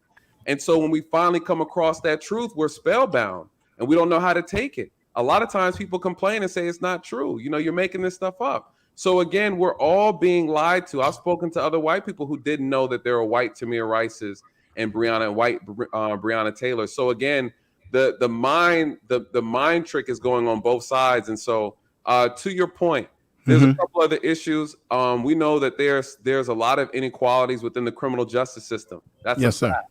We know that for a fact. For those who don't know it, I do know it. Dre knows it. The question is, what are you going to do about it? Right. Yeah. And so, you know, my suggestion, I like to talk about solutions. We can all talk about the historical context and how we got here. We all know the history. We all know the history and the plight of Black Americans. It's a fact. The question is, what are you going to do about it? We can complain about it, or we can put ourselves in position of power to make change. It's just that simple. You hate the police, but nobody wants to sign up and do the job. Right. And so, again, when we look at the police force in this country, we have approximately 700,000 police officers. Only 12% of them are African American, and the number is dropping significantly. Right. And so here I have a channel, and I come over here to try to provide insight, try to give our community some words of wisdom, and I get the most pushback from Black people. Right? They call me a coon. They call me a sellout. They call me a traitor. They say I'm a gatekeeper for white supremacy. We got one of them in the chat right now. Her name is OG Patrice. She can't stand the police. She thinks that the police are out here killing Black people every single day, lynching them in the streets. But this is the ignorance that's pervasive in our community. But a lot of that, my brother, comes out of, let's just keep this 100% real. Now, you know, the reality is that policing came out of slave patrols. Black people have had bad experiences with police. Yes, it did. It started with let me finish my point. It started with bounty hunting. When black people would escape from plantations, you had bounty hunters, people who would hunt after them. But eventually, when they create the idea of policing, you know, when Black people came out of slavery into Reconstruction, they were concerned that we were going to savage after and destroy this society. So policing has always been a design historically to watching Black people when we came out of slavery. Well, I can find data that show you. I can find data that shows that. And let me just say, I just want to make this point here. I want to make this point here. I lived in the city of Oakland. And this is the reason why Black people have a disposition to police, because a lot of us have had, you can't discount this. A lot of us have had, growing up, bad experiences with police, whether we were doing some crime or we were innocent of crime. Some of us have had bad experiences, and those bad experiences have stayed with us. And then when you say, well, why is it that Black people don't join police forces? I know brothers that are part of the police force in San Francisco, people that I've known a long time, but most of us don't join is because of the bad experiences that we have had viscerally with police. I can tell you right now in Oakland, there was a group called the Riders. There were 7 corrupt police officers that were robbing. They were putting extortion. They were extorting and doing all sorts of things in the city of Oakland. People in Oakland kept telling the mayors and telling the city hall and telling leaders there is a road of police. Nobody listened. And then many years after, they finally arrested all these police after all this abuse that they did to people. I myself, when I was in Baltimore, Maryland, on my uncle's porch, got harassed. I got misplaced of doing something. I've had in college. I've had experiences. Well, these are important statements because this is why people feel this way. Yeah, but you're talking to people who know this stuff. You're not talking. We don't disagree with. Wait 1 second. You said a lot, brother. Hang tight. Well, you can't say what you just said without including that reality. That's why. Wait 1 second, Dre. 1 second, Dre. 1 second. 1 second. Nathan, after you go, I think Wes wanted to interject for a second. Then Dre, I really want to give you a chance, opportunity to come in and respond to what Information Man has said. All right, and Wes. He says he's going to be quick, but Nathan, go ahead and make your point. Then let's get Wes in here because we got other people in the back too. All right, we got people in the back, and we need to bring up one. Can we bring up one speaker at a time so we can make sure we challenge? I want to make sure we get to everybody in the back. I don't want anybody to feel like they didn't get some of this spice, right? All right, tonight. No problem. So real quick, brother. Listen, we're not disagreeing with you. Right. But we're saying things have context to it. We're not disagreeing that they're corrupt officers who have been doing shady stuff. No one up here has said that or ever said that. I do understand the trauma and why people have a dislike towards law enforcement. What I'm suggesting, and before Dre's going to come up here, he's going to shine some insight on some things as well. The reality is this: if you're going to dislike the police, I'm saying dislike them for the truth and not for the lies that are being spread around things that are not accurate.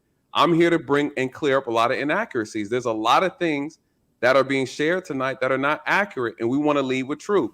And so just because the problem in our community, we have too many people living vicariously through somebody else and never had an actual bad experience with the police. They committed crime or they did something they weren't supposed to do and they didn't like the way it was handled. But there's nuances to it and there's levels to it.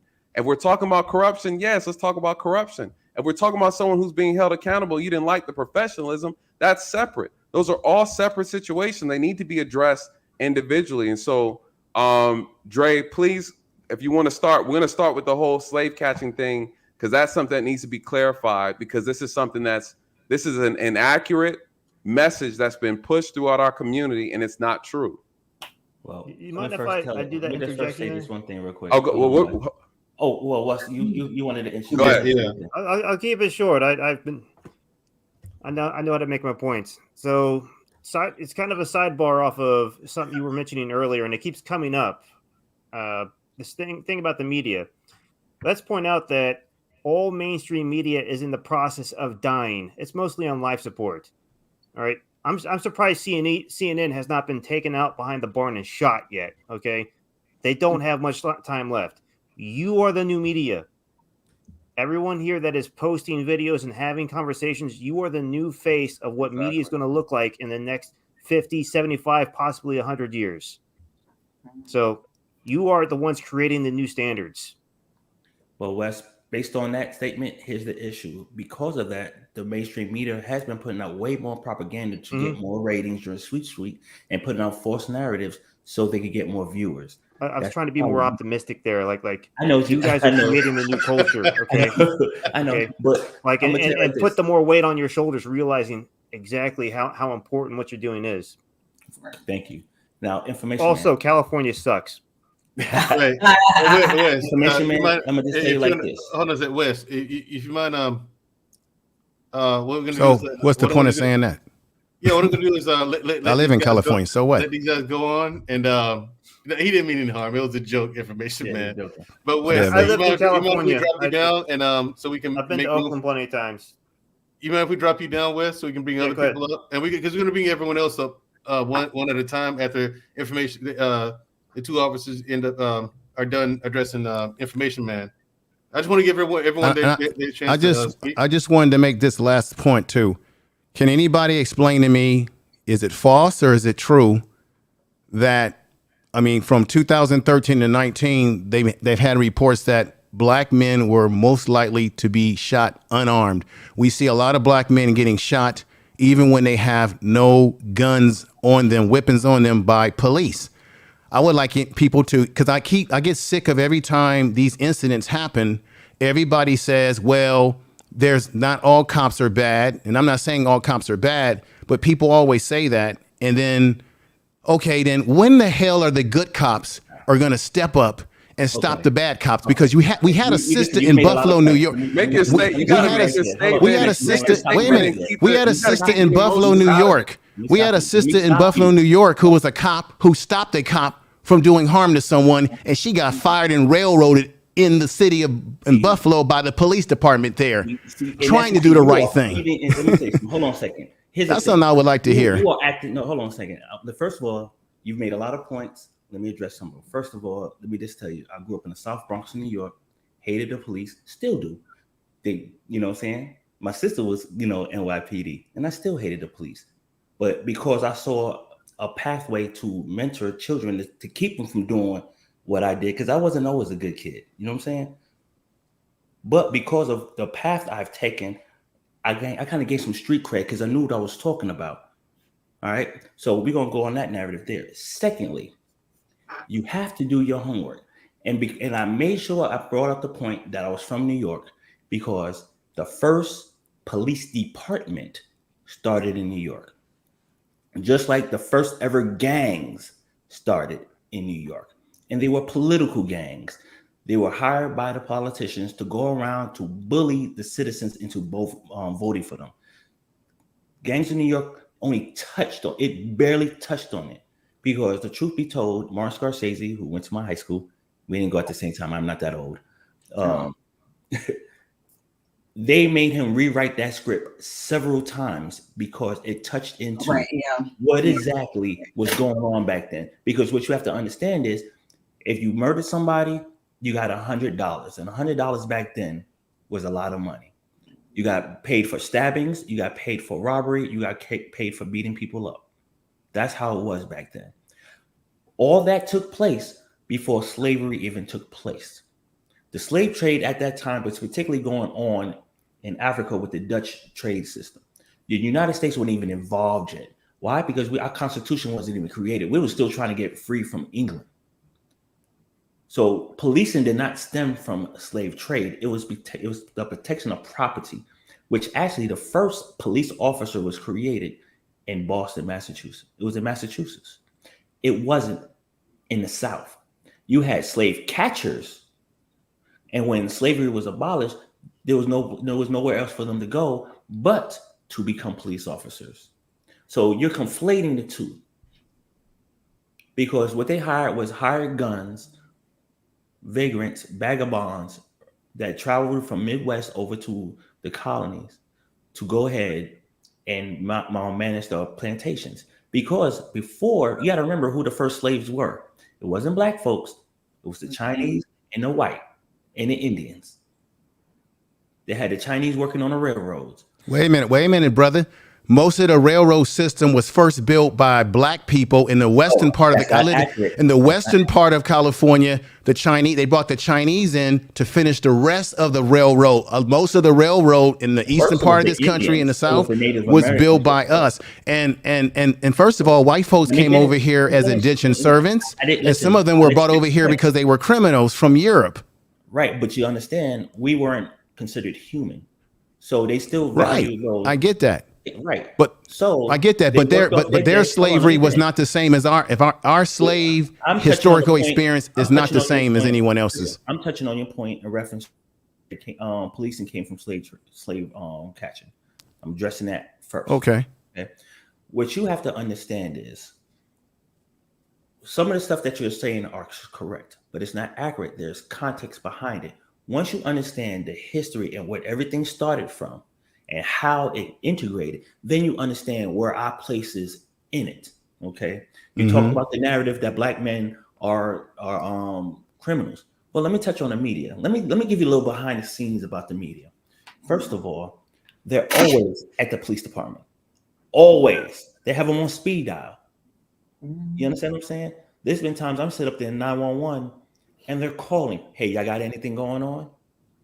Where's your high crime areas? And they will park in some of the high crime areas and wait. And they listen to the scanners and they wait to hear a call go out, and they're there sometimes before the police. Now, I'm gonna tell you, when I was a rookie, when me and Nate got out the academy, we were both put in high crime areas. I was so happy. I mean, even at my age, that I was gonna be in the news because I handled a big case. I sat down there and told all my friends, hey, watch the news, I'm gonna be on the news. I sat down and watched the news and they started talking about what happened. I was like, is this the same case I just left? Because what they're saying is grossly inaccurate. And I know what they were told because I was standing there when it was told to them. But the information that they put out isn't what happened. And they never retract when they put out false information unless somebody calls and says, hey, if you don't change this, I'm going to sue. Right. So what you have to understand is it is very profitable to plaster Black folks as the enemy. You have to have a villain. And we're the villain.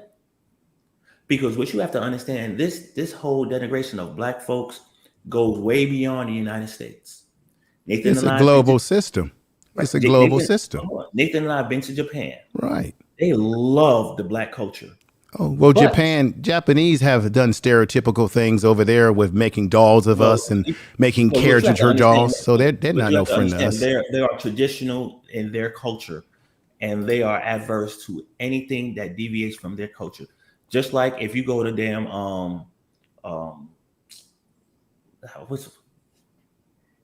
it'll come to me in a second. But there's one other place in Asia that they will sit down there and arrest your ass. They won't let you in the country if you have tattoos, if you have anything, a radical haircut, anything. They won't let you in because they don't want you radicalizing their youth. So you have to understand. Makes sense. So you have to understand that yes, the United States is free. We're free, we are a hindrance to a lot of countries because we are free to express ourselves how we wish. The problem is there is a concerted effort to keep information away from our youth of how this country was built because they want to keep them here. You got to remember, before the Willie Lynch letter and all these other and Jim Crow, poor white men and poor Black men were friends and they worked together and they fought for these. Yes, they did. Till they said, hey. What year? That was what was it? Was that the Civil War? What year was that where we were working together in harmony? No, it was after the Civil War. But because of the unity between the two, that's when they started saying, hey, your neighbor, that Black guy, he's the reason why you didn't get that job. Right. But yet they both poor. You have to understand the concerted effort. That concerted effort is division. And until we educate ourselves and get through, forget about what's being told to us. Let's go seek information, and you're not going to get it on the internet. I'm telling you, you got to get into right. it. But I disagree with you. I don't think that Black men had this harmonious friendship with white men. One of the reasons why you got unions, remember, there were go do your research about all the riots that happened on jobs because white men were concerned that Black men were going to take their jobs. And when you look at unions and how unions came about, you're right. But no, man, listen, let me finish. No, let me finish my point, sir. Let me finish my point. A lot. I just want to make this point, sir. A lot of white men.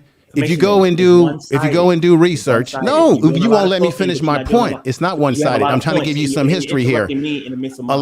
Well, you can't. Well, this is the thing that you said to me that I need to correct to you right now. Stop telling me what I need to understand as if I don't understand anything, first of all, sir. Like I don't read books, that I don't do research, that I'm not a learned type of person. Okay? But it is, if you go and do the research, you will find out that there were riots where white men were concerned about Black men taking their jobs because Black men were the most physically skilled coming out of slavery. We did most of the labor in this country. Of course, there was only a small number of white men who owned plantations and had wealth, and a lot of the rest of the white people were poor who worked worked on some of those plantations as overseers and things of that nature. But when black people came into Reconstruction, because we were used to building, we were building this country, building stuff and constructing this country, we had labor skills. So we were a threat to white society, white men in particular, which is why you can do research right now and find out that there were tons of riots that took place on jobs because white men were concerned about black men taking their job. So I don't know where this harmonious stuff you're talking about is coming from. That narrative came from up top because black men. No, that narrative is in history, sir. That's history. Gentlemen, that's history, sir. Interrupting me. See, that's the mutual respect. See, as a man. No, sir. I don't need you. I don't need you telling me. I don't need you dictating to me as a man or anything like that, sir. I'm not going to take that from you. Okay, gentlemen, hold I'm cool. I'll drop down. I don't need people talking to me like that, man. Information, man. Before you go, I apologize if you feel disrespected. Please. Yeah, I feel disrespected, but I was trying to explain some history because it is. If all you got to do is do some research, and you will find out there were tons of riots and revolts around the concern of black people coming out of slavery into Reconstruction, and how this society looked at us and how they felt a threat of us, particularly white men. And when it came to the jobs, we were the most skilled labor coming out of slavery because we were building every damn thing. We had the skills. That's a fact. You sitting up here telling me there was some harmonious relationship. Yeah, there might have been individual situations where black men and white men worked together, but there was no overall harmonious relationship between black people. That's ridiculous. I've done too much study in school. I got too much background information on this to sit up here and say that we had a harmonious relationship. No, we didn't.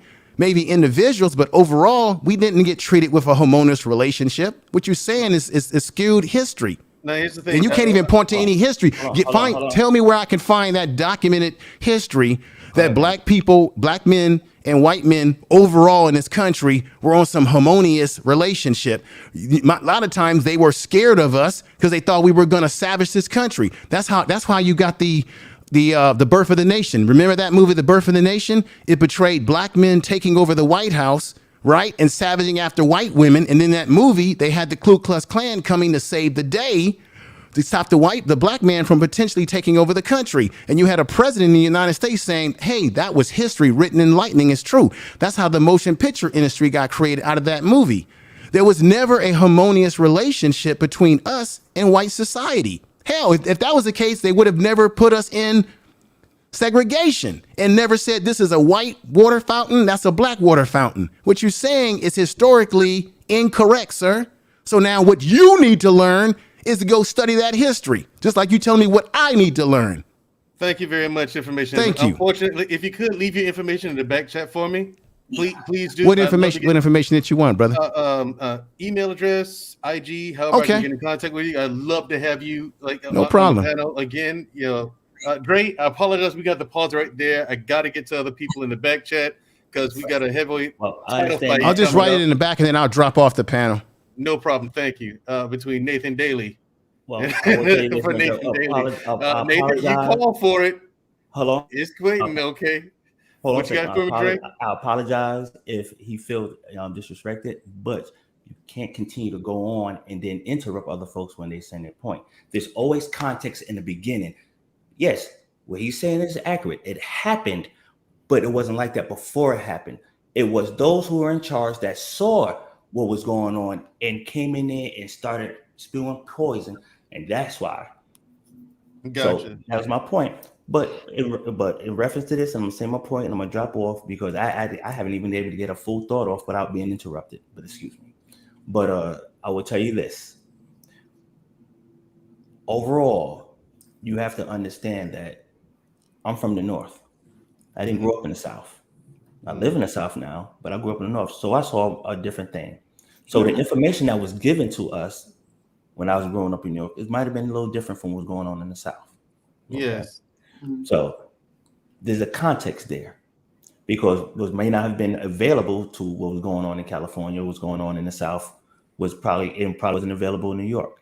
But when it comes down to law enforcement and it comes down to policing, Nathan is correct. You have these are still people wearing this uniform. Right. At the end of the day, they didn't grow up, they weren't birth police officers. These are people that you probably went to high school with, grew up with, who are criminals. They slept through the cracks. But police officers good police officers do not let bad police officers commit crimes in front of them and don't do anything. That is wrong. Yo, really? Because I'm gonna give you a story. I'm gonna tell you. I'm pressed for time. I'm pressed for time. It's a 2-second story. There's a 2-second story, and I'm out. You had two officers. All right, there was a black one and a white one that were assaulting a suspect. Guilty all day. He was a suspect. Another officer saw the abuse, attempted to stop it, didn't work. Went and reported it. Those officers and the sergeant went to prison, lost their jobs, lost their houses. Now, I can't speak to what goes on in other states, in other cities with their law enforcement, but here in Georgia, here in my county, they arrest police officers and prosecute their ass. With impunity.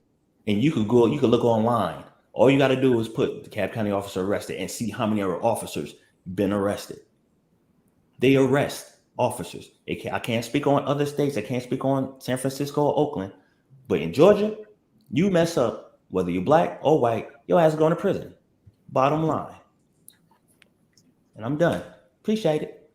Thank you for Dre. Thanks for coming. I want to have you on my panel again. Thanks for coming. It's your first time on my panel, on my show. I'm eternally grateful. I give you and Nathan a hard time. Okay, I do, but I'm on your side. But you come from a good place, so I understand, and you have to challenge us. You can't. I don't want you placating us. I want you to challenge us and really hit us with the hard questions, because it gives authenticity to what we say and how we feel about certain situations. So it gives you a level of of credibility, and I respect everything you do on your channel, and I have absolutely no problem coming in and support you. Thank you for coming, and please come again.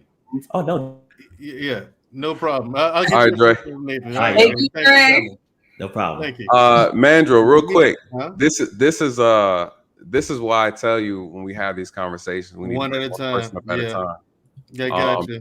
Because unfortunately, Information Man, he was making some good points in regards to the topic, but you see how quickly things can get derailed, and so because I know this is such a sensitive topic. It's impossible to deal with multiple people up here and having the discussion. All right. Well, we're going to give Mika her time. No. One at a time. Admin. Thank you. We literally just said why you should bring people one at a time. Okay, because you got to smoke for you later on. Okay? OG Patrice in the back. Yeah, I told you. We got a heavyweight fight coming. Bring her up. She knows she got to cam up, but she want to talk to me. You know the rules, OG. Let's give Mika her say. Okay, give OG Patrice a time to get herself together. If you can, Mika, please keep it short and concise. Mika, say you've been coming up, Mika. Thank you. I kind of want to see this happen. Right. Stay tuned. You know what I mean? So Thank you for coming up, Mika. Yeah, I love what you guys are doing, and I love the conversation. This is like the second time I'm like, this is amazing. You know what I mean? Like, these are the conversations that are needing to be happen, because I didn't like one of you guys. I'm gonna say one of you guys. Someone said that what do you do in the situation when people are ignorant or uneducated or they're all those things, and someone said leave them behind. But the reality is these are the kind of conversations that I've been in this situation, not for many different topics, but this situation when there's a lot of different people clashing. But let's say you bring some information that they didn't know, it can change their minds. It can open their eyes to, like, you know what I mean? There is a difference being made here, is what I'm trying to say. Just real quick, some educational fact checking on everything that was said. So in 1619 is when the first documentation of the enslaved Africans came from the English colonies, from the Dutch flagship. So 1619. It wasn't until 1776 that the U.S. was actually born, and even then they still captured indigenous slaves. And now there's documentation from the journals that they had stating that these these Native American savages will make fine slaves. And then it wasn't until And in 1704 is when the policing of Black people was clearly identified by the U.S. Then it wasn't until 1844, which is what, over 1,000 years later, that the official organized United States Police Department was open in New York. So if you go by those dates, the police department was built on a foundation of capturing Black slaves. It's just, there's no way, you just go by the dates. It's kind of like, it's there, you know? And it's because of this, it's like, I feel like there's not, I understand the educational portion of like not, I know that you really feed into the idea of like people no longer being victims so that we can, then this is a collective of all people. You remove yourself from the victim mentality so that you can better your race, better your society, better your community, right? Because it's hard to be better when you're in that victim mentality of like, why me? But I know a lady that she always says you capture more bees with honey than vinegar. And it just, you have to at least acknowledge the fact that most of the people that have an uproar against the police brutality and everything that's happening it's sensitive because it's personal. They've experienced it. I've experienced it. Like, I look nothing like my mom. My mom is straight from Mexico, Black hair, dark skin complexion. We had issues with the police.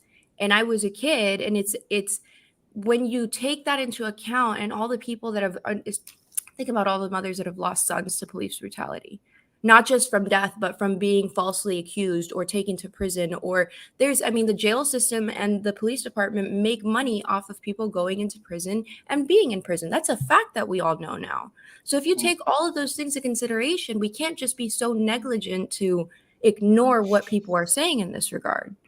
I get that not all cops are bad, 100%. I've had great experiences with some cops too, but there's not enough of that if you really want to capture the audience and change the narrative and get people to listen. That's all. I'm short. I'm trying to be short. No problem. Nathan, do you have anything for that?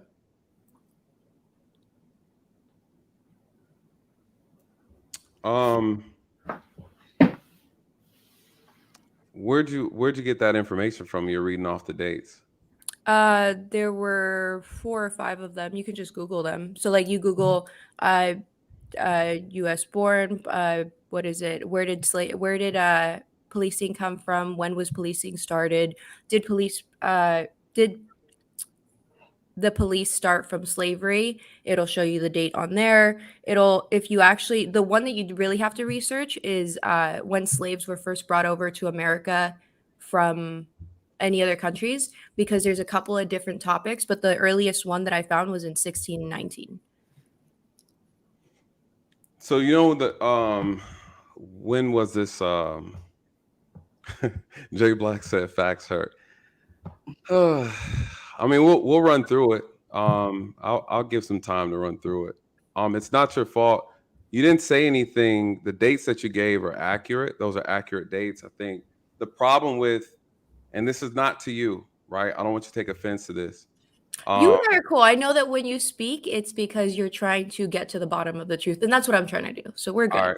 So let's do it. Let's do it. Because I've done this on my channel before, brought up, and I put the information out for everybody to see it. I want to be very clear with this conversation that we're talking about policing and the origins of policing. I've done 2 videos on it. Jay Black, he knows me too well. I'm not saying you're wrong, right? I'm saying you're not accurate. And I'm going to explain to you why, right? I did 2 videos on this. Listen, if policing came from slave catching, you guys, I don't have any dog in that fight. The truth is the truth. It doesn't make or change the situation if they did or they did not. I'm just saying to people that that's not true. It's not accurate, right? I think this is the problem. I believe people want it to be true to justify their frustration and their resentment for law enforcement. I can show you the evidence that will suggest that what you read is not accurate, right? I think the problem again is that we want it to be true so bad to justify why the police do the things that they do. All I'm saying is I didn't write the history books. The problem with my community as it stands right now is that we like to latch on to sensational things, right? We focus so much on the confirmation bias, right? We're looking for the things to confirm what we want and not what we need to hear. What we need to hear is that that's not true. 1619, to your point, slaves, right, were brought here to this country, right? You mentioned that, you brought that up, correct? Mm-hmm. All right. When did who first settled? I think it was Georgetown, Virginia. We're gonna do an exercise, right? We're gonna do an education moment right now. What year? Can you look this up for us? Sure. What year did the first colony settle in this country? Should be Jamestown, Virginia. I don't know the actual year date, right? Because they were here before they brought slaves here. In 1607. All right, you guys, we're all doing this together. Welcome to Nathan's master class. It was all right? 1607. All right, 1607, you guys. We're gonna walk through it. This is important, right? I told Mandrell I had 2 hours. I'm gonna give him more because this is how important this is. Yay! Right? This is how important this is. And not only that, we have a special guest in the back that needs to be addressed as well. Thank you very much, Nathan, for sacrificing your time. No, absolutely. This is important. This is what my channel is all about. Important. All right, 1607 is when was that? Jamestown, Virginia, correct? We're doing this together, you guys. Yeah, everybody get your pen and pencil out. Oh, this is so we're about to get educated. Can I right? say, Let's educate it. Can I just say, because so many people do what you did the first half of just stating you're inaccurate and this and that, but they don't actually address it. And this is why I mess with you, because you actually go through this. Thank you. I appreciate that. Because it has to be addressed, and we're going to go through it together. And if I'm wrong, again, I think the point that's missing out of this whole explanation, guys, and we're going to walk through it, is that there's context. And a lot of times we don't read, again, to learn. We read for confirmation. And the biggest issue right now with this subject matter and regarding law enforcement is that people aren't using their reading comprehension skills. And so they're looking for the things that complement their bias. And that is the problem. When I'm doing research, I'm not looking to support the police or to support the Black community. I'm looking for the truth. I'm looking for the accurate information. I'm not here to try to be right. So whether and if at the end of the day, let's say this is the argument. We're going to go through the timeline. The reality is this: at the end of the day, if the police came from slave catching or they did not, does not change what needs to happen right now. It's irrelevant, right? All I'm saying is what people are saying and spitting across the community is just not true. All I'm saying is not true. We've been living a lie. We've been putting up with this information that's not accurate. That's all I said, and it turned into a big firestorm. Can I say and so we need to double check. Again, I had the same similar challenge before. Someone said there was no white Tamir Rices. There's no white kid who's been shot for holding a BB gun. And I said, that's not true. There are no white people who've been shot like Breonna Taylor, like Sandra Bland, like George Floyd. And I said, that's absolutely not true. Someone said that all the serial killers are white, 90% of them. That's absolutely not true. So again, the problem is we have to take our time, be slow to react off of our emotions and actually take time to do the research. So 1607, Jamestown, Virginia. We all know the history, American history. We know the 13 colonies came to this country, right? They came to this country and they were here before they brought African slaves, right? Depending on who you talk to, people say Black folks are already here. I'm pretty sure they were. But for the sake of this conversation, as far as African slaves that were part of the slave trade, right? From the colonies, 13 colonies, they came to this country. Okay, where they come from? They came from Britain, right? We're all in agreement. They came from Britain. Did they have policing over there? Do we know? Does anybody know that? Mandrell, do we know that?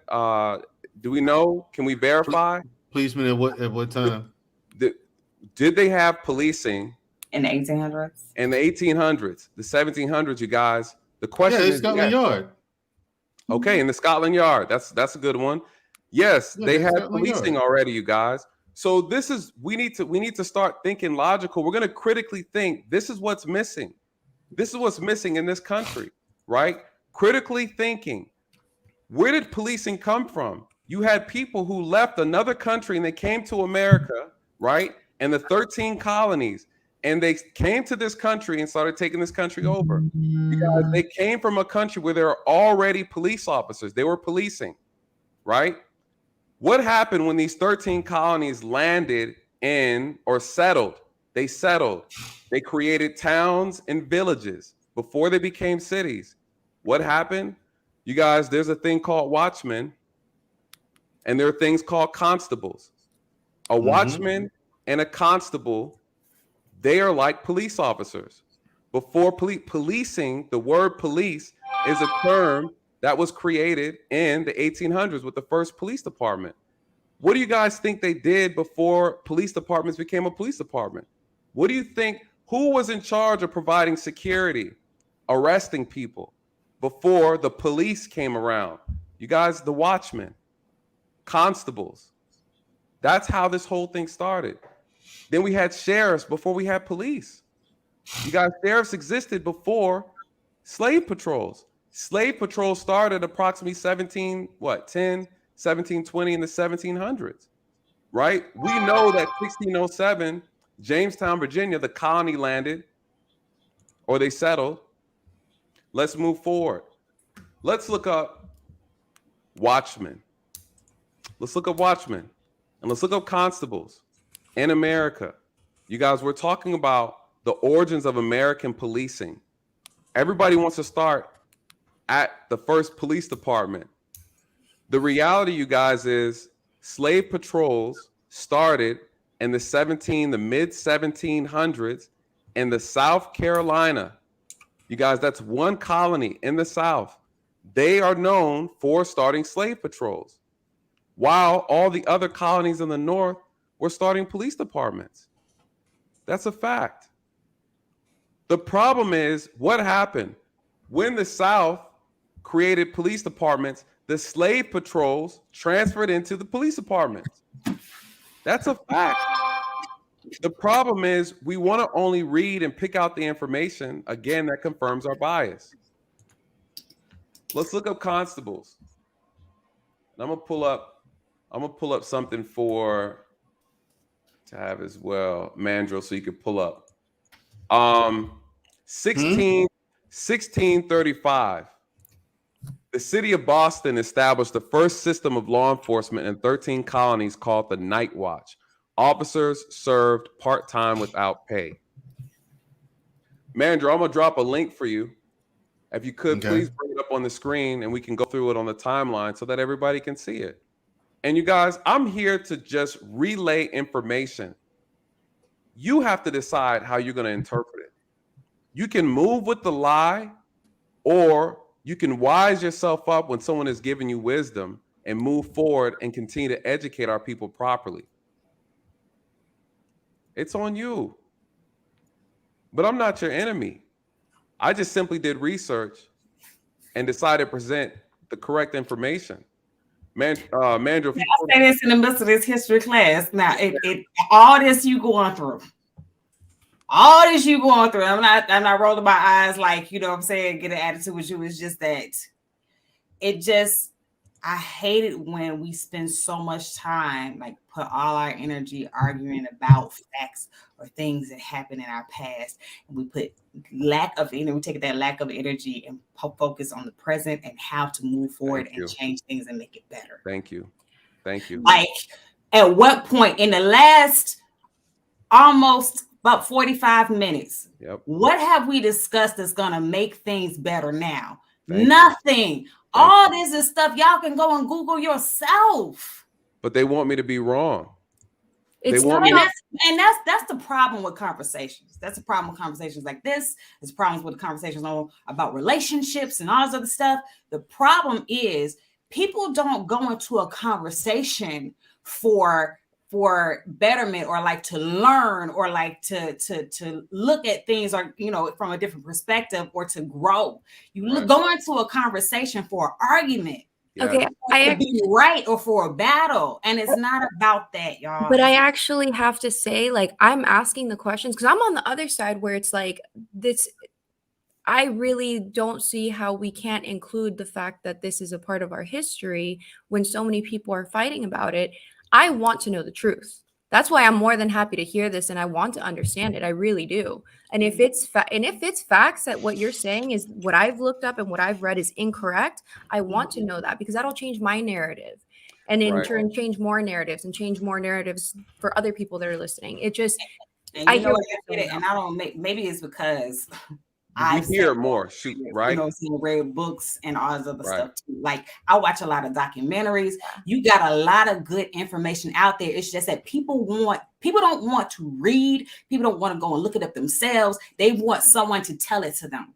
Right. And that's why you got a lot of misinformation out there now, because you're not looking it up for yourself. You're looking for somebody else to do the work for you and tell it to you. And I'm not knocking you, Mika, or nothing like that. I'm just saying, like, where is the progression? I want to move this conversation forward as opposed to be us going back through a whole history lesson that people can actually go and read themselves. It's a two-parter though, because if you look at it, even we talked about it last time with the two parties. They had what was it, the donkey and the elephant to show the different parties because people didn't read. So it's like you're still right, and they're still not reading, Mika. Right. They still not reading. So, but here's the thing: is that other parties know that. And so what they do is they funnel all this bullshit and bull stuff information and people listen to that. And so what he's trying to do by doing this, and I know that it's tedious, I know it's annoying, and I know that we know that you should be able to pick up a damn book or a phone or anything. It's so easy to access this information. We know that. But the reality is the masses, if they're still not doing it, who are they listening to? They're still listening to mainstream. I know that he said mainstream is dying, but it's not dead yet. They're still listening to mainstream. They're still listening to other YouTubers. They're still listening to people that only have one-sided opinions. And so you have to pick your battle. Either continue to say, well, you read about it, or actually address it and go through it. It's tedious, but it's the work that needs to be done. Unfortunately, it's stupid. I think to your point, and by saying this, we're not saying that policing isn't bad or policing doesn't have corruption or that there's racism in policing. This is not what this is about. And I think people are conflating the issues. We're saying that people are saying it's this, and that's not accurate. So what's happening is people are reading it, but because they don't understand law enforcement and they don't understand it, they can't pull out the context of what's actually being stated. So when they make a statement and say the first sheriff in America is believed to be Captain William Stone, who was appointed in 1634 to the Virginia colony, people don't understand that's the first sheriff. That's a police. That's before slave patrol started. Policing already existed. Because it wasn't called policing doesn't mean policing was not happening. So when I tell people, say, hey, that's not accurate what you're saying. Yes, slave patrolmen who were slave patrols became police officers. Yes, that's true. But policing was already happening in the colonies. As the colonies started, when they turned into towns, they had watchmen, they had night watch, they had constables. These people had powers that were given to them by the colony. This country itself didn't even formulate until the Constitution 1776. Right. And so we have to, again, this is even before the first police department. There wasn't lawlessness in these colonies. They learned how to be police from a country that they already came from. They were already policing their people. So what I'm telling people is that the statement they're making is not accurate. I didn't say it wasn't true. I said there's something from it. I just got what you're saying. You just sorry. You just said that sorry. So when there's a light bulb moment, and it's like, go ahead, take your time. Like, what? So you're saying that the statement of policing was created from slavery catchers is not true, but you're not saying that slavery catchers did not become police. Correct. But that's people saying no. People are saying the origins of policing come from slave catching. And Nathan's saying that Nathan's saying that the origin of police came from the United Kingdom. Yeah, I get that part. Constables, night watchmen. They brought that concept over here as law enforcement. But the issue that's like even the two gentlemen before that were arguing the issue. So it's just a different way of saying the same crap. All that these people want to know is like there's an acknowledgement that the people that were in charge, the foundation that this was created from, whether or not it was the police force itself was created off of the idea of slavery or not, but the people that are in charge or were in charge during that time were still more prejudiced towards Black people. That's not what they're saying, though. I understand. I'm just saying, like, that's kind of the concept that gets people emotional, and that's kind of. Go ahead. I agree, and there lies the problem, because when you're trying to interpret something through your emotions and your feelings, you can't hear the facts. And the facts don't care about your feelings.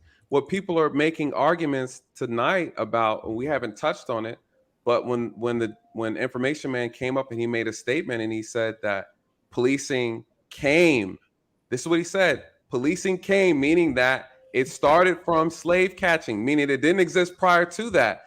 What a person with an ignorant mind, I won't say ignorant mind, a person who's ill-informed, misinformed, misguided, they are going to assume that the history, the purpose, the origins of policing was the sole purpose of it was to catch Black people, Black slaves.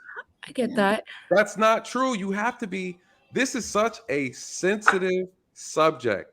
You have to be careful with what you say, right? When you make a statement and say that white kids who are in goth, or they dress like this or they dress like that, they are the ones that are shooting up your schools, right?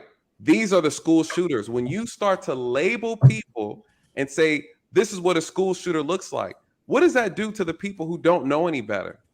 They start to assume, right, that a school shooter looks like this, and that's not true. When you assume that all the serial killers are white, that's not true. So when we talk about bringing truth and facts to a conversation, this is a topic that is very sensitive to our community. And so when we're dealing with things that are this sensitive, you need to come with accurate information, because the slightest misinformation can cause a lot of problems, and it has been causing problems. All I'm saying is, as we're moving forward, let's move with accurate information. Yes, were slave patrols, did they become police officers? Yes. Are they the origins of policing? No, they're not. And the history and the books say differently. People are looking at headlines. They're looking at sensational statements. They're looking at how people frame a statement. But when you actually do the research, you learn that policing and the origins of policing in America started way before slave patrols. That is a fact. The first sheriff was here before slave patrols existed. That's a fact. So when someone is talking about something that they don't know what they're talking about, we have to correct them. I mean, and so I want you to see the same information I'm seeing. Mandrell, can you pull up that link real quick? And again, because it's not police, because the concept of policing, police departments, is a unique form of policing that was started in America. Policing and law enforcement, it might be more appropriate to say law enforcement started before slave patrol, right? American policing happened, and people who were slave patrols in the South, right? Slavery was going on in the South. We have to be clear about that. Policing was already happening, existing in the colonies before slaves even got to this country. The first settled in 1607. First slave 1619. We got to be clear on that. When did slave patrol start? In 1710, approximately. Yeah, you already broke that. You already broke it by stating, what was it? We already broke that a long time ago. Once you said that the Night Watch started in 1635, you already broke. Thank you. Everything. Yeah. Mandrell, can you bring up that real quick? I want you to highlight that first on the timeline about policing. Trying to get my You pull up that administrator to link. do it. Trying to get my producer to get it up. I don't know what's going on. I like I said, you No, already. it ain't. No, I appreciate you, Mika, but and I thank you for being patient and wanting to hear the information, right? Well, that's why I asked it, because it's people like me will go online, and like you said, Shushu, like I went online to look at the facts so that I could get the correct information. But even when I looked at it, once I had to search what you just said. When was the night watch formed, and where did it come from, and all of that. So I get what you're saying now. I just asked because there's more people like me that I agree. There is something to be said when we can stand on the foundation of like, this is where it was created, and this is part of the stuff that we're still dealing with today. I understand what you're saying, and it kind of hurts me it hurts me to say this, but like it does. I see what you're saying. It's hard to convey that to the masses without on an emotional. You do have I'm in marketing. You Agreed. do have to attest to the emotional appeal, and when you're telling people that have been severely hurt, you have to leave your emotions out of it, and these are the facts. It's like you can't really grasp all of them. There is something to be said of, you got to acknowledge the hurt. You have to acknowledge the pain. You have to acknowledge the imbalance that there is. And that's the issue that I have with why I like having these conversations with content creators like you, because I understand where you're coming from, and we have the same goal. It just sounds different. Agreed. And I appreciate you. And I think to your point, it is. And that's why I started the channel, to have these difficult conversations. I knew it was going to be difficult. I know the type of, some people have a very fixed mind on these issues, and I get it. I understand. I'm not here to change everybody's mind, but I'm here to show them something different and bring some truth and insight. And again, I think some people think by showing or talking about this means that we're not acknowledging the wrongdoing that the American police force has done on Black Americans, and that's not true. And some people have a hard time separating the two, unfortunately, right? It's like some people saying that, hey, Hitler was, he did something that a lot of people don't recognize as being great, right? He was able to mobilize these people together the way that he did it. Yes, he did an evil deed, right? So two things can be true at the same time. And I think some people get so caught up in the emotional part of it that they can't separate the two.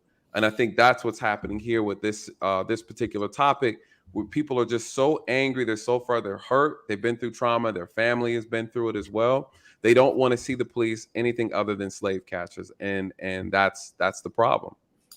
It hurts me to say it. So, what part you want to highlight? The 60, that April 5th, 1630. The one on the far left. Yep. Yeah, let's highlight that. If you hover over it, it should bring up a statement. Yeah, click on it. All right, and what is that? Yeah, there we go.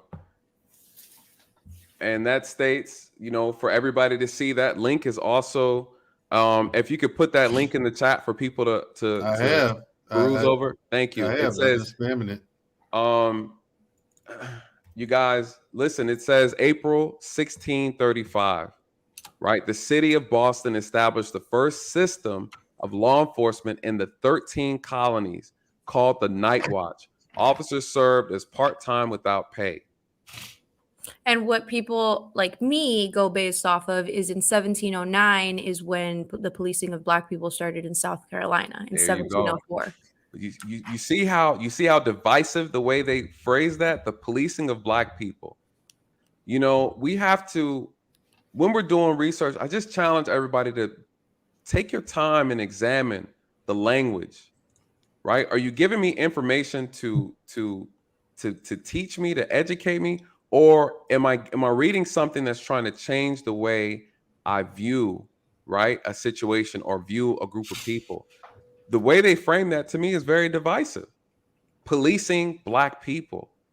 Could they have found a better way to actually say that and get the same point across? Because what happens to a person who wants to believe, right, that the policing started from a racist organization, white supremacy, this, blase, blase. Listen, I'm not saying that they weren't bad. I'm not saying they didn't do bad things, you guys. I'm just saying, let's lead with accurate information and let's not repeat false information, because it does have a negative impact on our community. And that's all I'm asking, and that's all I'm challenging you guys. If it started and it was truly the true origins came from slave catching, you guys, I would say that. I'm not trying to stick up for the police. I'm trying to talk about solutions. But we can't talk about solutions. We can't grow. We can't evolve in false information. It just doesn't work. It doesn't work, you guys. And I had this conversation. People were still believing that black people got killed more than white people by the police. And that's not true either. And so, we got to just take our time, you guys. That's all I'm saying. I'm not here to stick up for the police. I'm here to provide solutions to fix the problem. And like Shushu said, we had to carve out this time because people wanted to argue more about the history than more about the solutions and how we can fix the problem.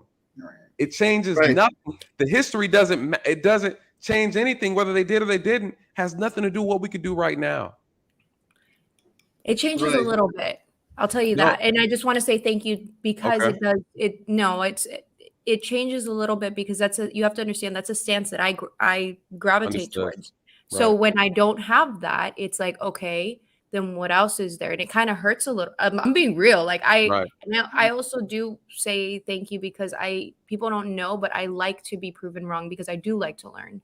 And this is helping me understand a little bit better because it's like, I get it now. You're disassembling the crying and the victim part. And when you don't have that to stand on anymore, it's like, okay, then where's the solution now? There you go. Ooh. Yeah. Right. Thanks, guys. I'm gonna hop off. No problem. Right. Yeah. See, I knew I didn't know the exact dates of thank you for coming, Mika. Please come again. Thank you guys so much for having these problem. Conversations. Thanks for schooling me. Bye. All love. Yeah, I knew the all right, kill the screen share. Now I didn't know the exact date of when the police force actually was formed, but I knew that the marshals didn't come until it was over 100 years after. Right. There was law enforcement in America, because my experience is always it's federal. It's on the federal level. I mean, and policing is very much a state and local issue. But the next part 3, episode 3 of this is going to be straight solutions. So, and I wanted you to read some of your my reform. Your reform tonight. But I mean, I didn't expect a new challenger has arrived.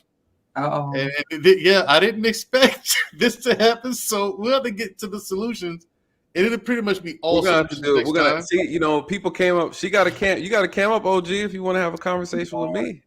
I don't have to do nothing, Nate. This not your channel. This not your channel, boy. This is true, but they're my rules. I'm the guest. And those are my rules. That's not your channel. Anyway, then I'll take my leave then. Because my policy. Black Man Unfiltered. Mandrell. Mandrell's running it. Mandrell, can you please explain to her what my policy is as a guest on your show? Yes, ma'am. Mandrell, how are you? Shamiria, how are you? And how are you? Now, OG, the thing is, he is the guest. Okay, let me. It is customary. Please let me explain. I am backstage, about to go on to a gig. I can't cam up. Okay, I have cammed up before, but I can't cam up right now. Then you need to remove yourself off the panel because I have no problem. No. You called me out in the chat, bro. You called me out too plenty of times, OG Patrice. No, and I gave you an opportunity. I gave you an opportunity to come on my channel. Let's not spin narratives. Let's not spin narratives. You called me out in the chat. I'm gonna take my leave, Mandrell, because we have someone on the panel that doesn't want to follow the rules. You called me up. You called me out in the chat, and you love spinning narratives, right? So let's be real. You did this whole thing on me because I spoke up on behalf of Brother Ozone, right? Which is a brother that is fighting for his life right now in Florida. And you went in on that, bro. You actually held the police code for that, bro. You believe that brother was guilty until proven innocent, until people in your chat had to come at you and say, what happened to innocent before guilty. And then you had to pull back and say, oh yeah, I'm sorry. What about the time, bro, when you got up here and got in your feelings? I was on many platforms as a member of ADOS talking about reparations for our people. You gave me more pushback than anybody, bro. And then when I went on your panel and it took a white man to tell you that black people deserve reparations, that's the only time you believed it, Nate. So come on, let's not spin narratives up here. On your panel, a white man had to tell you that black men deserve reparations because you had all the smoke. You fought everything against me as a black person trying to fight for our people. So let's be real. You get up here and you spin narratives, bro. So stop it. And yes, I said what I said. Black men are being deleted disproportionately by armed or unarmed by police officers. And I said that and I stand on that and I double down on that. I grew up in the era of where I had two uncles that were Black Panthers. You know who threw a bomb in my family's home? Those Caucasian policemen did. When I told you the story of how police did my son on your platform, bro, Nathan, where was the smoke for your fellow policemen then? When I told you how they came in my mom's home, guns blazing in the middle of the night because they had the wrong address.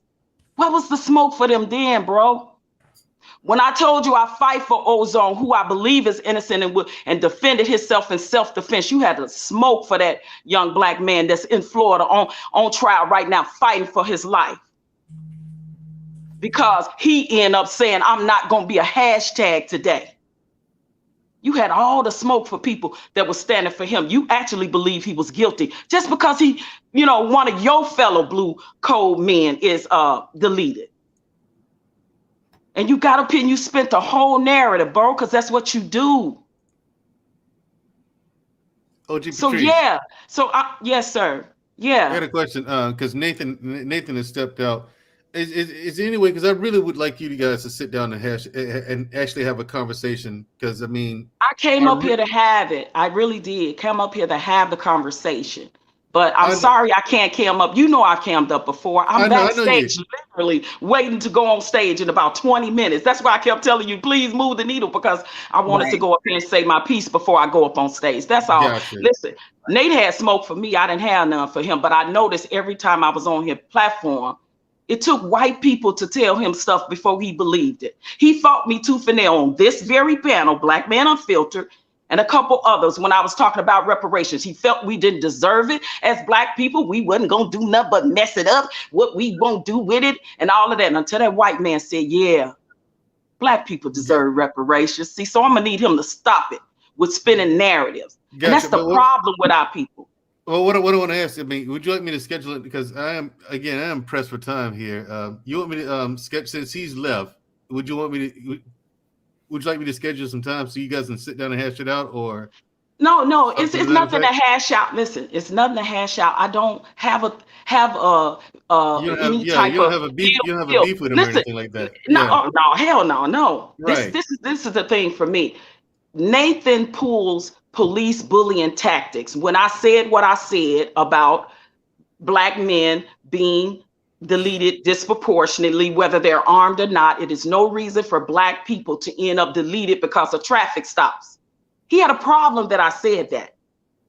And if you remember, it was on this panel. Oh no, Patrice, don't you do it. Don't say it. Like this is the thing. Don't make people, why are you trying to silence people that have an opinion? It is not in your right or position to try to silence people that have an opinion based off of their own experiences, bro. And that's what you do. And then you took that and you made a whole show trying to show. Let me talk. I'm not done. No, you stay back. I'm not done. Let me finish. Let me finish, Nate. You said you gotta go. No, but you went down, Nate. Nate, you went down. You didn't want to hear what I had to say, so let me complete. I want to clarify. I got to clarify the lies. There's no lies, bro. You don't want to talk. You're not going to let me talk. I'm not done. See, you want to come up, and now you're interrupting me. I'm not done. I'm not done. Who was the guest of the show? Can we clarify But you that? stepped down, remember? You didn't want to, because I didn't cam up, you stepped Can we clarify something real quick? If I'm the guest of the show and I'm asking you to please mute your mic so I can have a discussion, you're out of pocket and you're out of line.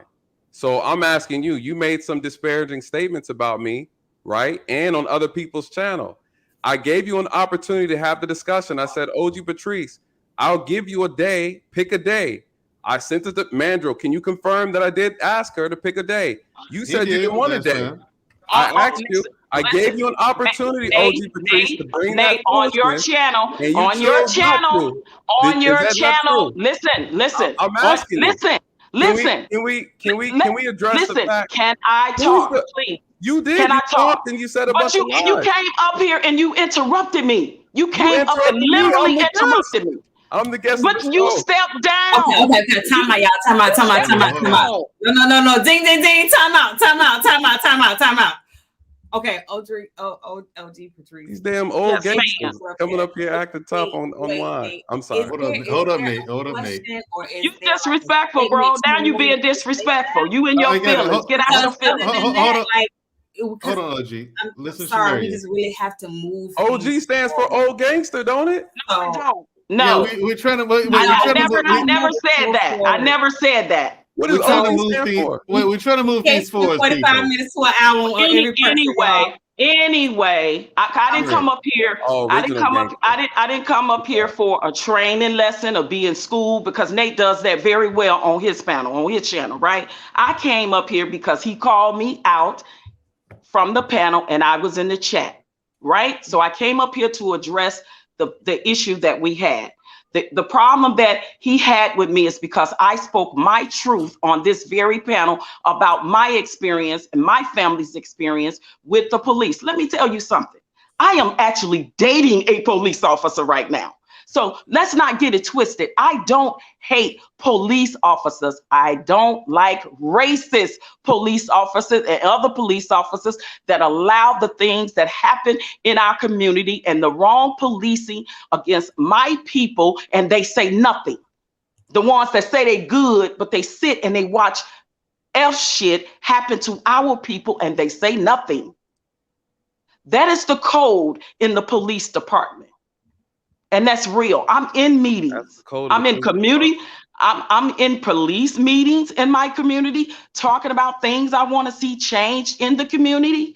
But what you cannot do is take away the voice of the people, because it is people in those meetings that are talking about their very experience with the police. So to take that away from them and try to silence them, which is what you did to try to do to me, Brother Nathan, on this platform, and then created a whole story and narrative about it because I said that I stood behind and supported Brother Ozone, the same brother that you came for. The same brother that you came for, and actually clarify what happened. Let's be very clear about the statement that you made. I have the clip. We can pull it up.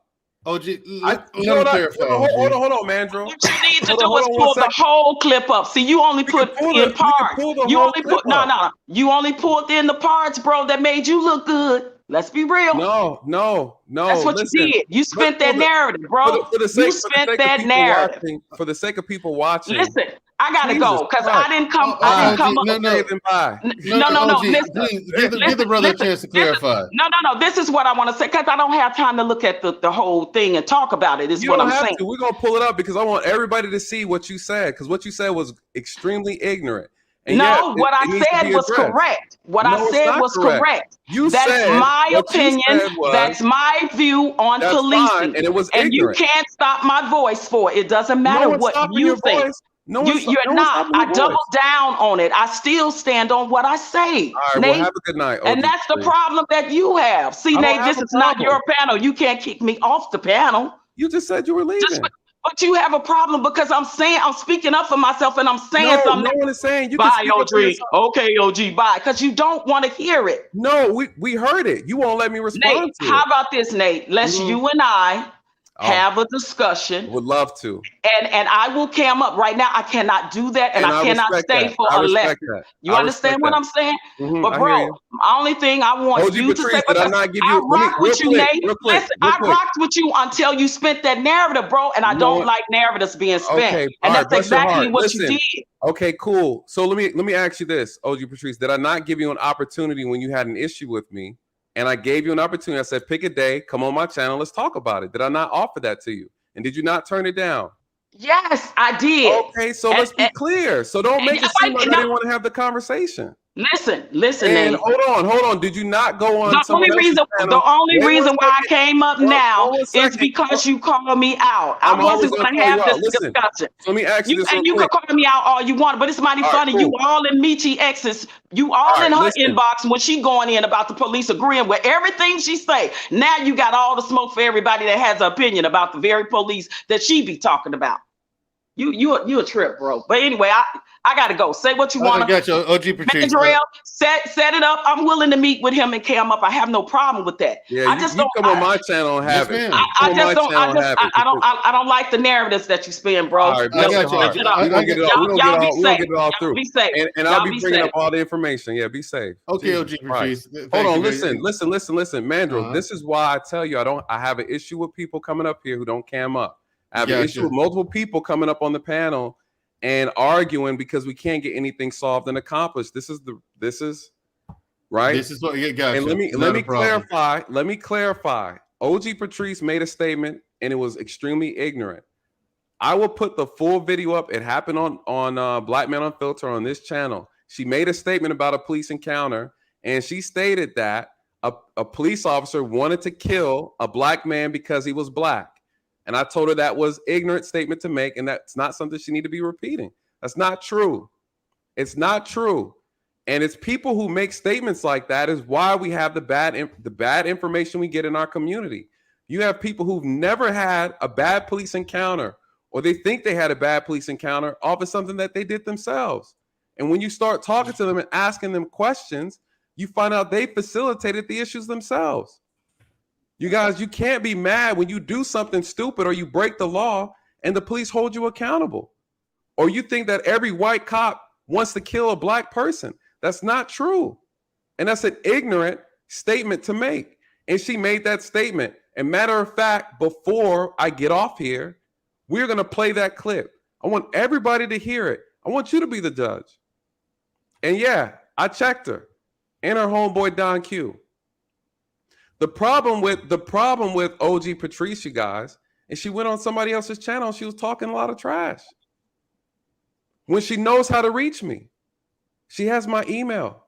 She knows how to contact me. I gave her and extended an opportunity for her to come up and have the discussion. You guys, listen, I don't know what she's talking about a white man about reparations and so forth and so on. I asked a white police officer on my channel about black issues. The discussion was about reparations. And someone in the chat asked him, does he believe in reparations? I asked him the question. The problem, again, when we talk about these issues is what we talked about earlier, confirmation bias.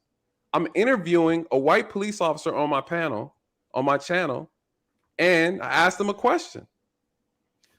The problem with OG Patrice and people who think like her, we have a couple more of them in the chat right now. The problem with them is that they only want to see the things for what it is to them. That's the problem. You can't tell them nothing. Could put all the facts in front of her face. She's going to believe what she wants to believe, you guys. We're going to play the clip. Do we have time, Mandrell, to play the clip? You got as much time as you do. Let's do it because we're going to address this tonight. Hey, well, y'all bring first of all, time out, pause. Okay, we go play that clip, but this stream is not going to go on 5, 6, 7 hours. Nah. And then we're not playing the whole thing. We're playing we're gonna have to keep these like.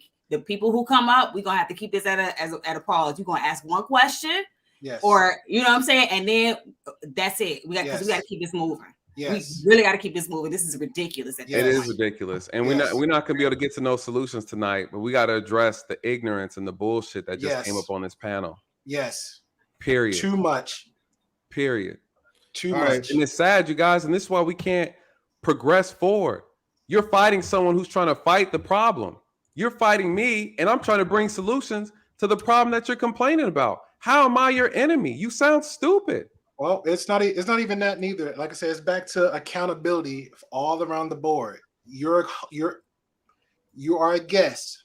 You have the host. What says goes. There was rules and regulations before he came on. Am I correct? Yep. That's it. That's it. Now, y'all had a good conversation. Mika came on. Some other guests came on. That should be it. Let's address the issues. Let's try to find some resolutions and move on. All this arguing back and forth. Lily took y'all 5 steps back. For what? Right. For what? Right. And we had a grown woman, no disrespect to her, I think she's a fly person, verbally said, I came on to give him smoke. When he came on his live, and it gave her the grace to come up. That's his platform. That's how he run it. Mandrell does his every Wednesday. Shout out to him. He do a great job. He's actually having real talking points. Like, come on, man. Y'all better than this. Most of us know each other in this chat. Most of us know in a panel. We're better than that. Let's not do this. Like, real talk. Don't do that to Mandrell. We can go on Barbershop on Friday and cut the fool. We can go on another platform that Black Man Unfiltered have. Like, I get it. Don't do all this trying to chase somebody. You try to do that on mine. I'm not going to do that. I vet people on my channel. You're just not going to come up because you see Nathan's face and you want to go and attack it. It doesn't work like that. Have the conversation and move forwards. So for me, I can't apologize to them people, but I will say this. I'll apologize for the ignorance of that energy.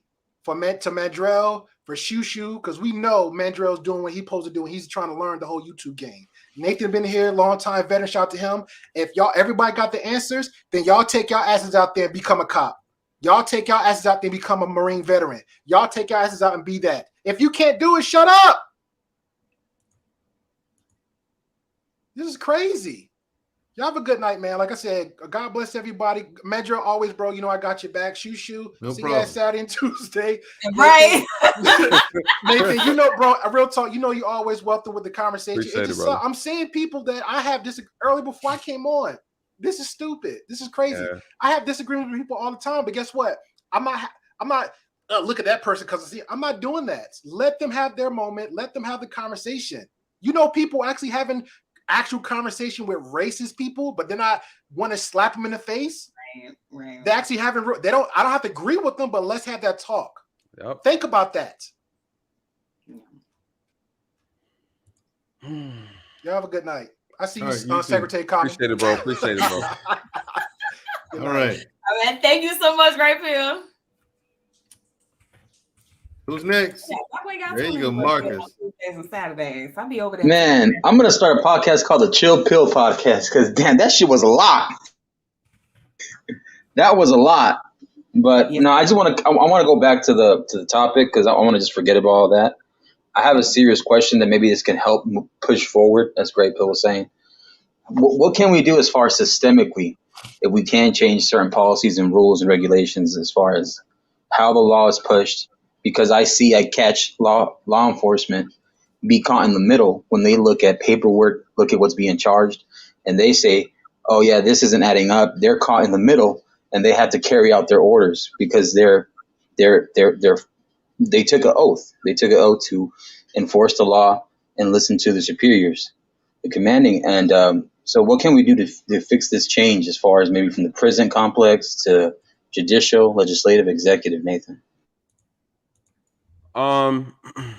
And I apologize, Marcus, because I'm looking for the clip through what's his name's catalog. But to your point, you know, I've challenged supervisors on charges that I didn't feel comfortable charging somebody with.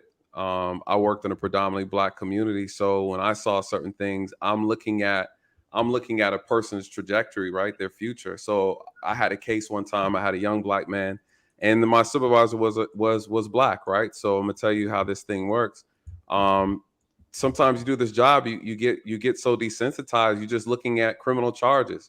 You're not really associating yourself with this person's lifestyle or what their future looks like. You're just like, hey, this is the crime they did. You know, we end up becoming sometimes like robots, right? Had a situation where a guy had like 4 dime bags on him. I charged him with possession of marijuana. Less than an ounce, because it is less than an ounce. He did have some money on him. There was a good chance that he was selling. He was, out in front of the gas station, but that's a felony. He was 18 years old. I could have charged him with the felony. Whether or not that would have stuck throughout the DA's office and all that kind of stuff, I don't worry about that, right? I make the charge and I send them on their way. But I looked at that young man. He cooperated. Everything was good. I charged him with marijuana less than an ounce. My supervisor said, well, how come you didn't charge him with distribution, intent to distribute? He had money. He had a scale. All the signs were there. I said, well, who's to say he didn't buy 4 dime bags for his 4 friends, right? So there's benefits to being in the system and working in the system, being an overseer, right? And watching and making sure, but your heart has to be in the right place. You just can't be in it just to be in it. You have to be in it for the right reasons. So we need the right people in positions of power all throughout the criminal justice system, all throughout politics. If you don't want to be an officer, then become a politician, become a lawyer. There's other things that you can do to help oversee, to make sure that people who are in charge are doing their job properly. You can't do anything on the outside by complaining, right? Or pushing false information. It doesn't work that way, And so unfortunately, this is the type of thing, if you want to make a difference, then you need to actually be involved in order to do it in some capacity. If not, you're just talking and not accomplishing anything. I tell people all the time, be the change you want to see. What are you doing? Are you volunteering in the community? Are you helping out with these young Black men, young Black women who are in uncompromising situations, or they're having issues in their community? What are you doing? And a lot of us can't say that we're doing anything. We're just complaining, right? I've started a nonprofit, right? I'm actually volunteering my time to do these streams, right? I go into the community to have these discussions. I'm talking to political figures, right? I'm actually really trying to push reform packages, and I have my own people trying to tie a noose around my neck, right? As if I'm not out here trying to protect them or defend them. I have slaved and protect my community, the Black community, and others for 13 years. Saved plenty of lives, mentored plenty of children on the streets, saved plenty of women, girls from being sexually assaulted, being transported, right? Being taken overseas, other countries, being brought back here. People don't know the type of impact that I've had, how many lives I've saved. So I just find it so silly, man. If you want to bring about change, you need to step up and do something. A lot of us don't even vote properly. If you really want change, you need to address these local politicians to get these things done. Well, I appreciate it, man. That's what I say too, is look at the politicians, the judges, the district attorneys. They all play a hand in it. So it's very capitalistic at the end of it too, that I look at it from my perspective. I appreciate the way you gave that answer.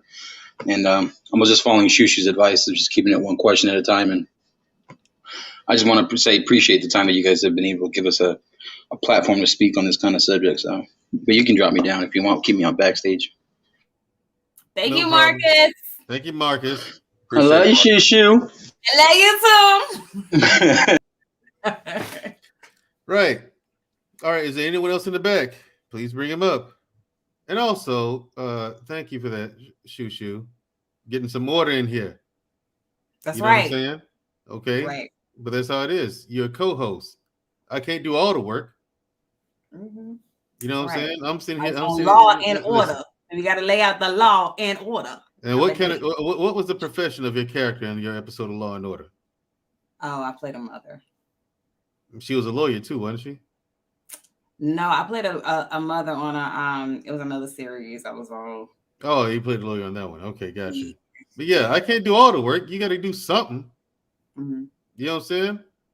Mm-hmm. How about you, Flatfoot? One other thing. Is Law and Order your thing? Do you have the clip, or are you still looking for it? He's looking for it. He's gonna pull that up. Okay. All right, I found it. I'm gonna put it in. I'm gonna put it in the private chat, Mandrell, and I'll let you go ahead and pull it up. Okay, not a problem. And then we're gonna go through this. I think this needs to be addressed, and I'm curious to know what the audience thinks. I think it's important to hear from them. All right, that's the link to the show.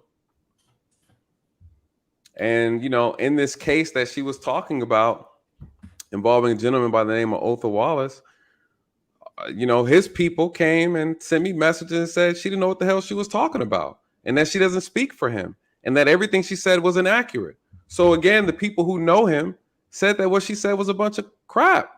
So if you want to, are you saying that the family members of the person in question, they said they don't know her and they don't know why she's speaking on behalf of him because they don't know her.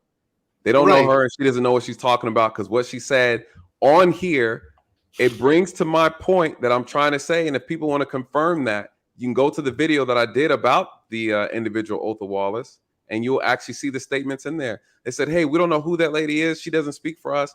And what she said is wrong. She doesn't know what she's talking about. And again, this goes back to what I'm talking about. Shout out to Chicago Rilla for that. Shout out to the Blue Phoenix, you guys. The Blue Phoenix Initiative is my nonprofit. No, don't shout out Rilla. Don't shout out Rilla. Rilla said that Shoo runs the show better than I do. I saw your comment, Rilla. Okay. She doesn't. She's a co-host. She's supposed to do stuff like that. You know what? Matter of fact, thank you so much, Rilla, for that. That's $20. Matter of fact, admin, can we get a super chat? Which one we gonna play? The sister, the older woman. Yeah. Can we get one of them? What's her name? I think it's. Can we just play Mandrell's prom night? No, what we're doing is we're trying to pull up that clip that Nathan wants to show.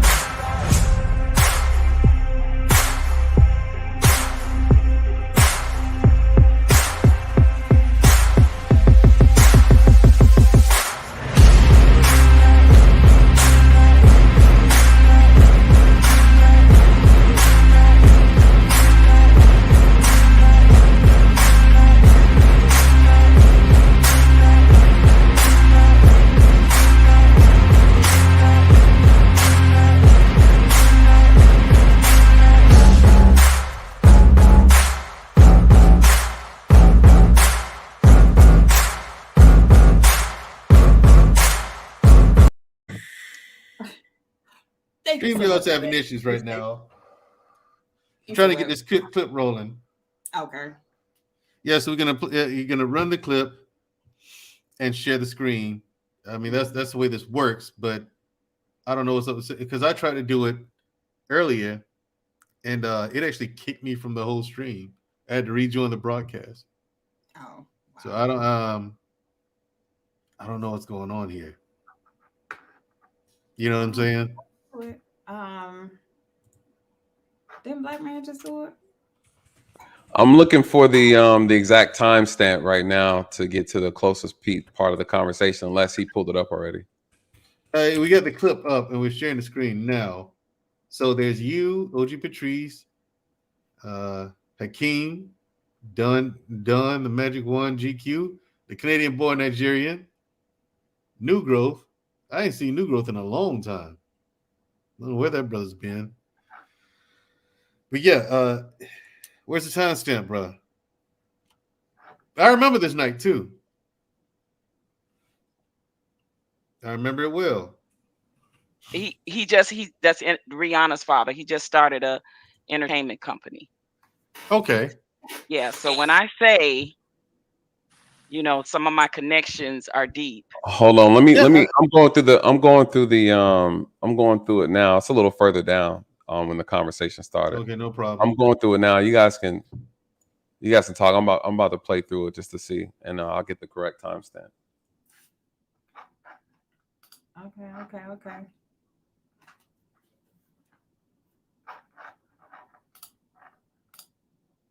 Don't worry about it. Today we got time, cuz. I believe you. Absolutely. Like, that's real talk.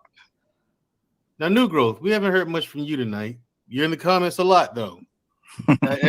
As you know, this is as you guys know. Well, Nathan and OG may not, but this is a solutions-based show. Mm-hmm. And the reason why this is, I say that, Nathan, because this is the first time being on the panel. Don't know how much of my content you've seen. This is only the third episode. And I told OG Patrice this before I even started. I want to make a solutions-based show where we talk about solutions, because every channel you go on YouTube, everyone's talking about the issues, or everyone's talking about a problem. Yep. No one's talking about a solution. That's why I bring up things like this, this, Pine Bluff, Arkansas, a success story. And like last week I made a case of doing that, but scaling it. You know what I'm saying? And doing it in other. Hey, Black Man, fast forward to 3 hours and 4 minutes to groom people. 3 hours and 4 minutes. All right, you guys. Can I share my screen? I didn't even know I could do that. 3 hours and 4 minutes. You guys, I'm going to cooperate. All right. Hands down, you would have no problem. That'd be the easiest traffic stop you ever have in your career, right? And like every time I've been pulled over, that's all it is. Here you go. Not a problem. Right. I'm not saying nothing out the way. I'm not making any sudden movements. Whole nine. But if I get one of those jackasses, again, you know a little bit about my background in the military. Right. Bruv, I'm going to defend my life. You put me in a situation where I think my life is in danger, that cop's out of here. Well, you saw what happened to that military officer who was pulled over, and he was in a Suburban. Yeah. And what about ensure that I remember that I don't. Talking about the one who got tased and mazed. Yeah, mazed in his truck. And here's the thing. That was ridiculous. Man. Here's the thing. My thing is this. At what point in time, if I'm in danger like that, what point in time, because the image, I don't want anybody to look at me and, because I think the whole image thing is a big problem. That's one of the biggest issues when it comes to the relationship between police officers and black people. You know what I mean? Correct. It's our image. You know what I'm saying? So I wanted to hear your perspective on how to fix, on things that we can fix, solutions to our image problem when it comes to the police. All right, well, let's go with the top three. One, skin color, right? Yeah. Can't help that. You can't wipe that off. Right. Can't help that. Our skin color is a threat. Right. That's already, Nate? I know, right? Who would have thunk it? Right, already, Nate? Yeah, our skin color is dark chocolate. That's the problem. No, let me acknowledge Luke Hazley's comment right quick. I wouldn't risk my life against a cop, who's probably has called for backup, Luke Hazley. But what I'm saying is, we've seen videos, that have gone public now where these police officers just go for the gun. I mean, just ridiculous stuff. You know what I mean? No rhyme, no reason, no nothing. They just go for the gun. Now, my thing is, if someone pulls a gun, I don't have one, I'm at a severe disadvantage. I'm probably out of here. You know what I'm saying? So that's what I mean. Like, my mentality is that if you pull the gun, I'm probably dead anyway. No. So why not? That's not accurate. That's not why accurate. not? Listen, you pull a gun on me, I'm probably out of here anyway. You don't pull a gun unless you mean to use it. And especially with cops with these trigger fingers out here. Listen, you pull that gun, you threaten my life. I've given you no reason to do so. I'm going to defend myself with lethal force if need be. I know where I'm going after that. Don't get me wrong. I know. Come on. That's fine. They're gonna lock you. They're gonna lock me up for 100 years. I know, but I'm alive. What'll happen is Black Lives Matter will march in your name, right? They would make 10%. No, correction. They make what? 33%.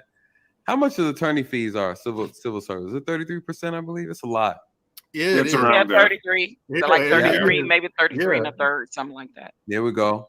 So they'll make 33% on your behalf, right? We'll spread it across, give it to your family, whatever's left over, and then you become a distant memory. Exactly.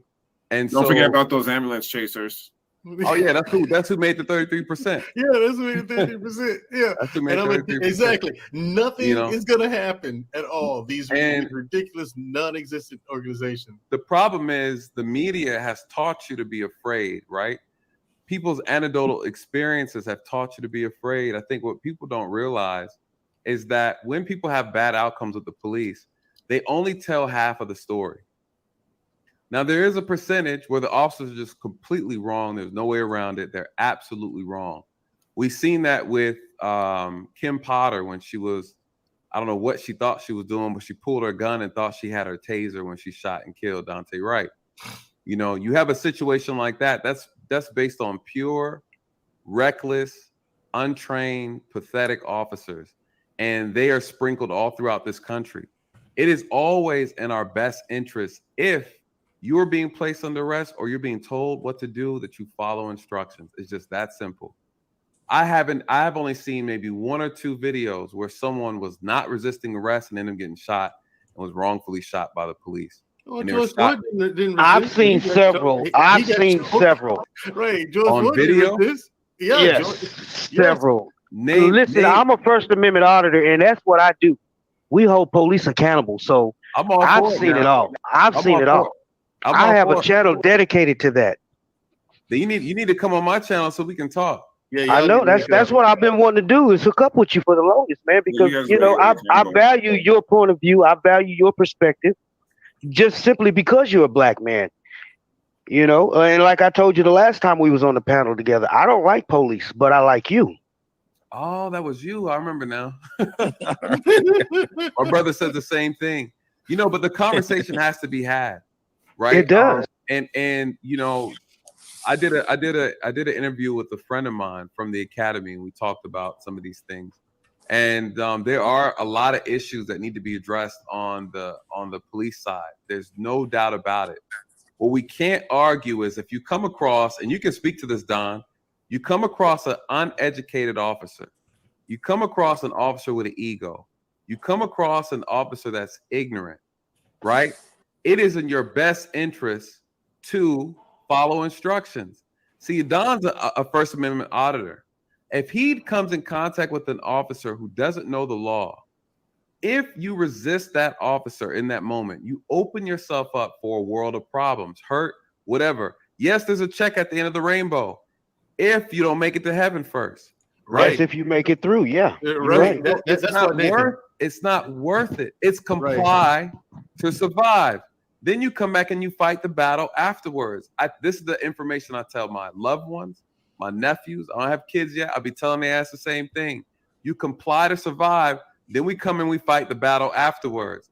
It makes no sense to resist arrest when you're dealing with an ignorant officer who has a problem. Absolutely. Period. Like I told you, Nate, I told you, Nate, I'm gonna comply completely. I'm gonna give that officer no reason to be nervous. You tell me what to do, I'm doing it. Now you get ignorant, and I feel like you're about to kill me anyway. It's me or you. Exactly. Well, unfortunately, that's the case for a lot of black men. I'm a combat veteran, Nate. The thing about there is a case. There is a case right now in Florida where a brother is. All right, pause right here. Pause this right here. This is where the conversation gets started. Where OG Patrice brings up the case involving a gentleman by the name of Otha Wallace, and she starts speaking on the circumstances involving the case. And again, when I did my show on it, his people came to my channel, sent me messages, and told me specifically that they didn't know who she was or why she was speaking on his case, and she didn't know what she was talking about. The reason why I bring this up, and this is important, is because when we repeat information and we don't know what we're talking about, it creates confusion, it provides propaganda, and it also creates a narrative that's inaccurate. Not only does it create an inaccurate narrative, it also pushes fear-mongering within our community, which is a problem. That is something that we're dealing with the police, right? And so, again, I address the situation. So what you're about to hear, you're going to hear OG Patrice tell her version of the story, and then I'm going to respond, and then I'll pause you, Black Man, on the specific things that I need to point out. OG Patrice is in the chat. I could have sworn she had to go to work, but that's beyond the fact. Go ahead, Black Man. Go ahead and play the clip.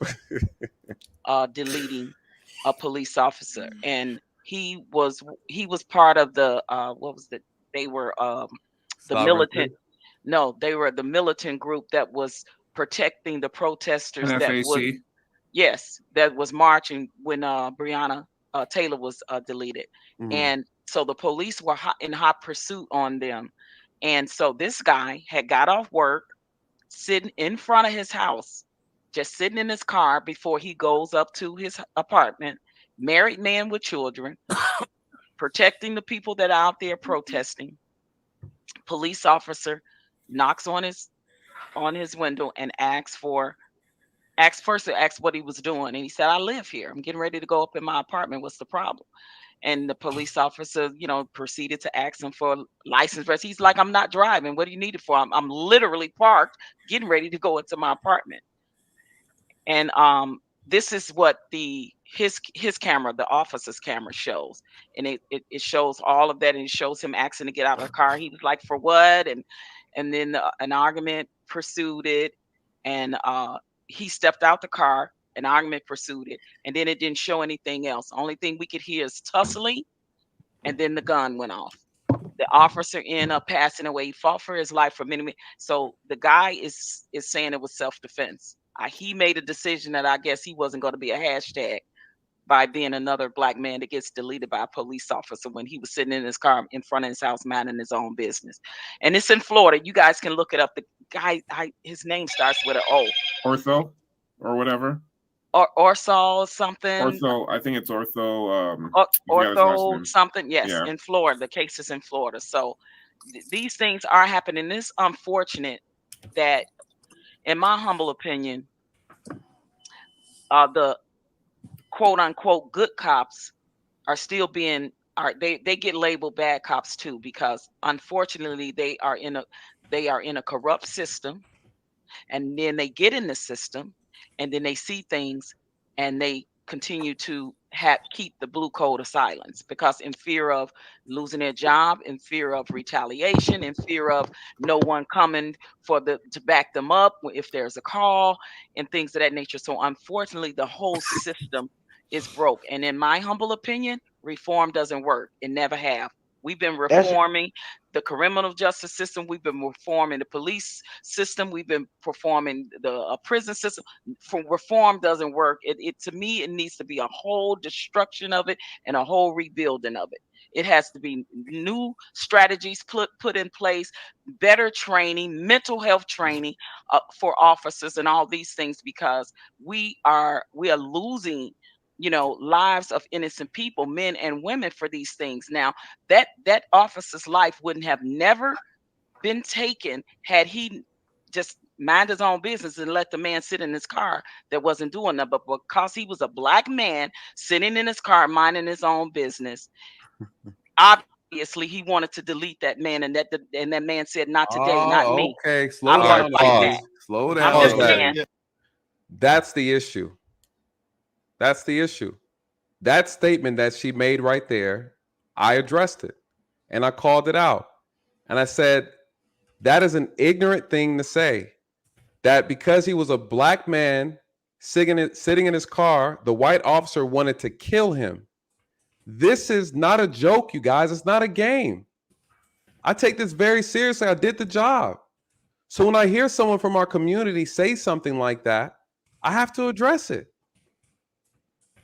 What did she say? That was ignorant. Does anyone not see an issue with what she said? The cop wouldn't have been killed if he was minding his business. Does anyone in the chat not see something wrong with that statement? I'm curious. I think we need to take a moment. I want to hear what the panel or the audience has to say about her statement that she made. This is someone who takes that statement and can you please pull up her comment? This is what we're dealing with in our community. She said, I said what the F I said. She can't be saved, you guys. It's over for her. This is her mentality. This is the mentality. So of course, can we play that back? I want people to hear that conversation again.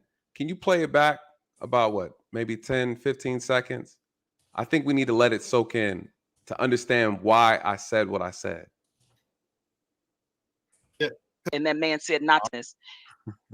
Cost just health training for officers and all these things, because we are losing lives of innocent people, men and women, for these things. Now, that officer's life wouldn't have never been taken had he just mind his own business and let the man sit in his car that wasn't doing nothing. But because he was a black man sitting in his car minding his own business, obviously he wanted to delete that man, and that man said, "Not today, not me." Okay, I'm going to fight back. Slow down. I'm just All right, saying. pause it. Slow Nate, down. Because Nate, so that's the statement that was made, and we're going to play the rest of the clip, and I'll let you guys decide of what you think, whether or not that was something that should have been addressed or not. Can I hear from the panel real quick? Does anybody want to say anything on that before we move forward? Real quick before Shamaria goes, I don't know if she might be AFK, but there she is. Listen, Nathan. Yes, right. You know what? A lot of things wouldn't happen if a cop would just minded his own goddamn business. Okay, why can't y'all do that, Nate? Why can't y'all just mind your own business and let us do what we do? Like, that's the part that's like, when you say it out loud. When you say it out loud, Nathan. Not even listen. When you say it out loud, listen to that. And that cop has just been minding his own business. I think the problem is I think the problem is this, and I'm gonna let you guys play the rest of the clip, because I gotta finish putting some paperwork together for tomorrow. But here's the problem, and this is something that's it's pervasive throughout our community. A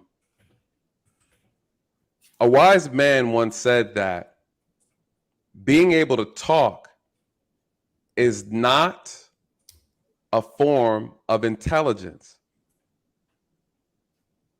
And that's a fact.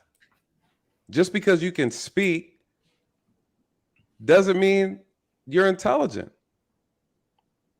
And I think, we have to understand, God gave us all mouths. He didn't give everybody wisdom. So okay, let's Shushu, what are your thoughts on do you have any do you want to say no pressure if you want to pass, we can continue with the clip. I don't want anybody feeling,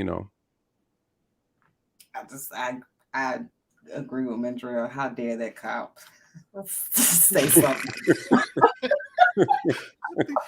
Had he just been minding his own business. Minding his own business. The cop mind his own business. Now you hear that, Flatfoot? How about you stick you mind your business on my mind? You hear that, Flatfoot? Okay. Why don't we try that? Let's push forward with the with the video so we can hear how I address the situation. Okay. Nate, you told me now. I asked you, hey man, give me a solution to solve this image problem. You said, first of all, you're black. Why I gotta slow down though? Why I have to slow down, Nate? You gotta already? Yeah, you gotta slow down, OG, because see what happens, you start to conflate multiple things that aren't accurate. Right? Like what? So this is the talking points that cause a lot of fear mongering in our communities when it comes to the police, right? The officer did it because he was black. He got shot because he was black. No, listen. They were already the officers caused the fear mongering. Wait a minute. No. The thing is, they were already targeting that organization, the NFA. They were targeting them. They had been harassing them when they were when they were protecting the protesters. They were following some of them. They were already, because these were armed militant guys. These guys served in the service and they knew how to fight. He was licensed black belt, this guy was, and he was armed to carry legally. And they knew that. And I think that is a part of the police officers, police department that don't like that when they see black men that can legally carry. Like it's something. I mean, that's not true. Philando Castile is a prime example of that. That is Florida. They do that a lot. No. Philando Castile is a prime example of when a black man is armed. It's a prime example of it. He tells them, "I'm armed. I'm licensed. I'm going for my ID." No, I don't buy it. You don't have to buy it. I've done the job. No. Nate, I'm saying I don't buy the fact that it's not fair on both sides of the spectrum. If they stop a white man, that's not true. Hold on, pause. OG Patrice. Please. OG's Because this again is what I'm talking about. We have to be careful on how we say certain things about the relationship between police and the Black community. We have to be careful because a lot of us speak out of pure, raw emotion, all absent of logic. When you don't know the truth, you speak off of emotion. I'm telling you to slow down. I'm telling you to slow down because, see, a lot of us don't like the police and we have legitimate reasons not to. But when you start talking about certain things, you have to be mindful of how it translates over the ears and through the minds of people who look like us who are hearing it. This is why I started my channel, to be very clear about the myths, to be very clear about the truth and the reality. When we start throwing this race in between whites versus Black, it is a problem. We have to be mindful. You have someone on this panel who's an officer, have a lot of experience. I understand that, and I respect that. Ask me the question directly. Let me explain it properly, right? It's no different than you and your profession. People going around talking about Illuminati this, taking souls and snatching bodies. But Nate, I told you my family story. I get it. I get it. On your channel. I get it. I'm just saying, when someone has accurate information, someone who works in the field, let that person clarify the misunderstandings, because what happens with us in our community, we keep pushing out propaganda. The reason why we're having a lot of negative encounters with the police, we have preconceived ideas of how the outcome is going to turn out. We act out of fear and we end up getting hurt. And the reality is we can't use, hold on. Now that same thing can be said for the police. They act out of fear. They act out of fear. Don, hold on, you guys. Everybody's so damn emotional. Give me a second. Emotion has nothing to do with it, man. It is emotion because emotion has nothing to do with this, man. This is reality. We live this.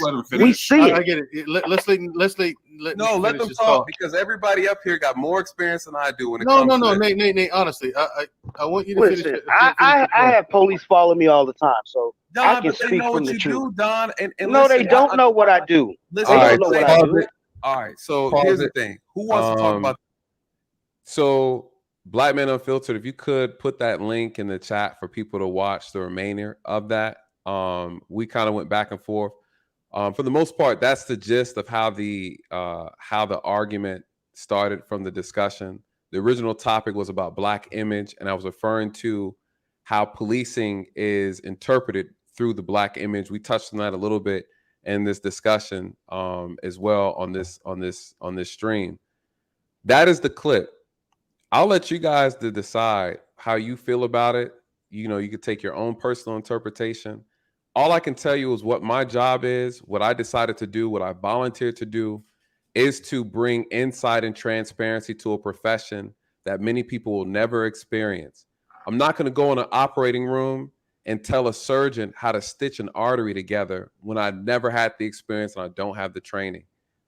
I think we have to be careful about when we bring our assumptions, we bring our personal experience, our anecdotal experience, we bring our experiences that we've lived vicariously through someone who just got out of slavery when we're having these conversations. You guys, there's a lot of problems when we have these discussions. It's very difficult to have these discussions when people are sensitive, when they are experiencing trauma, or they've had a traumatic experience with law enforcement, or they know someone who has. At the end of the day, my channel is about solutions. I talk about the problems and I talk about how to solve it. One thing that I've noticed since I've got on YouTube is there's a portion of our community that only wants to marinate in the history. They want to marinate in the past. They want to marinate in what happened to their friend. They want to marinate in their bad experience, and they cannot separate themselves from that to have the bigger conversation, to have the more important conversation. And it's unfortunate. It is what it is. We can't fix everybody. I'm not here to fix anybody. I'm here to provide insight. If you don't want it, that's okay. You can stay with your own interpretation and you can lean on your own understanding. Best of luck to you. I'm here to provide knowledge wisdom and interpret police practices, police policies, and law to those who are willing to hear it. I gave OG Patrice an opportunity to have the conversation. She felt more comfortable going on someone else's channel and saying a lot of disparaging statements about me. I simply addressed the comment that she made, which was ignorant. I felt it was inappropriate and it wasn't something that needed to be repeated or shared and accepted by our community. Again, at the end of the day, that was my choice. I will link the video that I made about her. I want everyone to have accurate information before you hear her misguided and misinterpreted statements. Unfortunately, she's an older woman who moves on her own understanding that's rooted in her own false reality. When you hear what she says and then you hear the evidence I put up, you guys, you can make your own interpretation. Bless her heart. You know, as you get older, things happen to the mind, right? But we'll pray for her because I pray for everybody. So shout out to OG Patrice. Mandrell, do you have any final words, brother, before I give my leave? Yeah. First of all, Nathan, again, I want to thank you for coming out and having this conversation with me. Like I said, I think we're gonna have to make this a series, you know, because again, there's a lot to dissect, there's a lot to cover. I really wanted to get the solutions tonight on this issue, but I think, like I said, next episode I'll be sure to make sure that one's all solutions. Like, we're just gonna talk about police reform, you know, some of the police reform ideas that I have, my sister has, and I really want people to hear your police reform ideas. I really want people to hear those because I want to get that in as many people's ears as possible, you know. But to me, it's good to know the past. It's good to never forget, but you have to move forward. You absolutely have to. Now that we know the past, what are we going to do about things currently today? You know, and if you could, Nathan, for next episode, go through some, let people know what they can do as far as, even if it's something that's writing their congressman or who to go talk to when it comes to trying to get some new legislation pushed for police reform, because we can't count on the federal government. We're not going to do that. And it can't come through gun reform because you're not going to get gun laws in. It's too much it's a military deterrent, to be honest. And that's why you never get it. Well, and the problem is we have a faction of our community that doesn't like the police. They don't trust the police. They don't trust the government. You know, white supremacy. Then what are you going to do? That's my people like that. And their lives. And again, and so here you have someone trying to do something, and this person is being pushed back on. So what do you want, right? What does our community want? Do you want someone to fight on behalf? What do we want? I'm curious, because if I'm coming with the experience and I'm trying to give insight and I'm trying to give you solutions on how to fix the problem, and I'm trying to educate or trying to inform, provide insight, and people want to hear, they want to accept what they want to accept. So it's like trying to tell a child that playing with a knife is dangerous and they don't want to believe you. So again, what do? I have to move on. Again, and this is why, Mandrell, I have, you know, this is why it's important, as you saw from that last discussion on that stream, that you can't have this conversation with a lot of people on a panel, you know, because Definitely. We have to take our time and address one thing at a time, because people are emotional. People are sensitive, rightfully so. I'm not taking that away from them. But if you have someone who's bringing you information, you don't want to agree with it. You want to stay in this willful ignorance. That's what it is. You just don't want to get out of it. Unless it conforms to what you believe, you don't want to change your thinking. You can't do anything about that. So, you know, and shout out to Secretary of Common Sense. You're right. I was being condescending. And I was being, my words to OG Patrice, I mean them. Because again, you didn't see all the things that she did before coming up on this stream. You know, she's too old to be acting like that. Again, at the end of the day, you guys, we cannot be mature and come together and have a conversation is a problem. You know, if you want to practice willful ignorance, I can't have a discussion with you. What are you doing? What are you doing for the problem? What are you doing for a solution? You don't have any of the experience, but you want to tell someone who does, right? Come on, you guys. We gotta do better. We absolutely have to do better. We're not going to get anywhere. This conversation was supposed to be about solutions. I have a list of reform ideas that we never even got a chance to talk about because people want to argue about the origins of policing. It's relevant, but it's irrelevant at the same time because we're dealing with the here and the now. We always think we got a time machine. Like we can go back and rewrite history. You can't change the order of history. It happened, you guys. It happened. And as a community, we like to fixate on the past so bad. And our ancestors are looking at us saying, listen, we did all the heavy lifting. We did all the work. All we have to do is just be great. And we're too busy wasting time talking about how many people got lynched and this, that, and the other. We have opportunity right now to make the change. It's like, damn. I think Shamari is making that same point. That's why she interjected and got things back on track. Right. You know, and Shamari, what do you have to add? And again, Nathan, sorry we didn't get to the solutions part. No, you know, I love talking solutions. You know that. Fixing the issues. I mean, in the words of Sir Hale, ladies and gentlemen, this stream is taking a turn. Just took a turn. Okay. We took a turn 8 turns ago. You know, ladies and gentlemen, I want to thank Nathan Daley for coming on and supporting Mandrell tonight. I was in the background right here. I was over here throwing things at the screen. I was also on a feminist panel a few minutes ago, and I had to go shut that motherfucker down. So, but I was over there handling business over there, but you guys was over here doing y'all thing, man. Mandrell, I'm so proud of you. Shushu, I'm more proud of you because you are a lady and you stayed in your femininity tonight and you did not go outside of that. So you gave a great example of what how a woman looks in chaos. You are calm, but you handled your business. So I love you.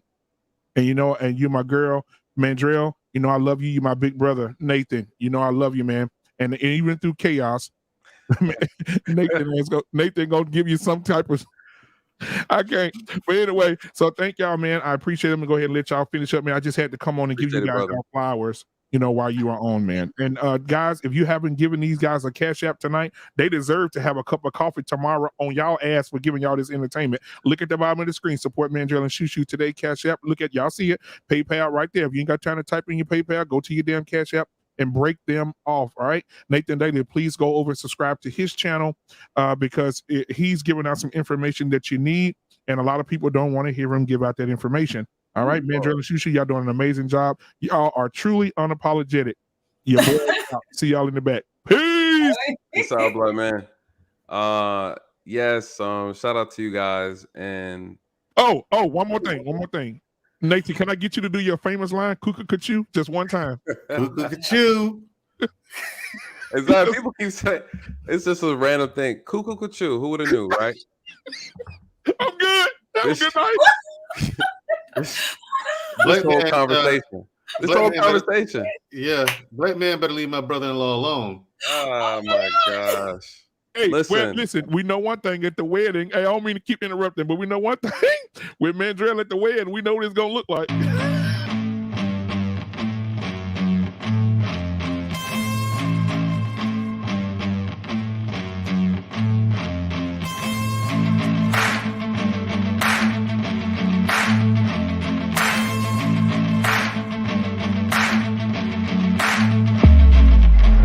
With all this foolishness. I can't. Listen, I appreciate you guys so much. When we do this again, Mandrell, it's on you to. Well, it wasn't even your fault. Black man slipping on his mute game. He is. But it's all good. Hey, nigga, I wasn't here.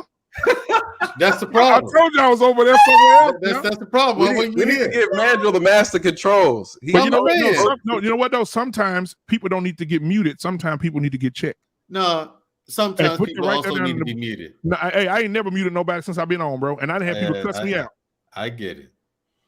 Hey, if I'm gonna do that, it's Black Man Unfiltered. I can't say Black Man muted. That's true.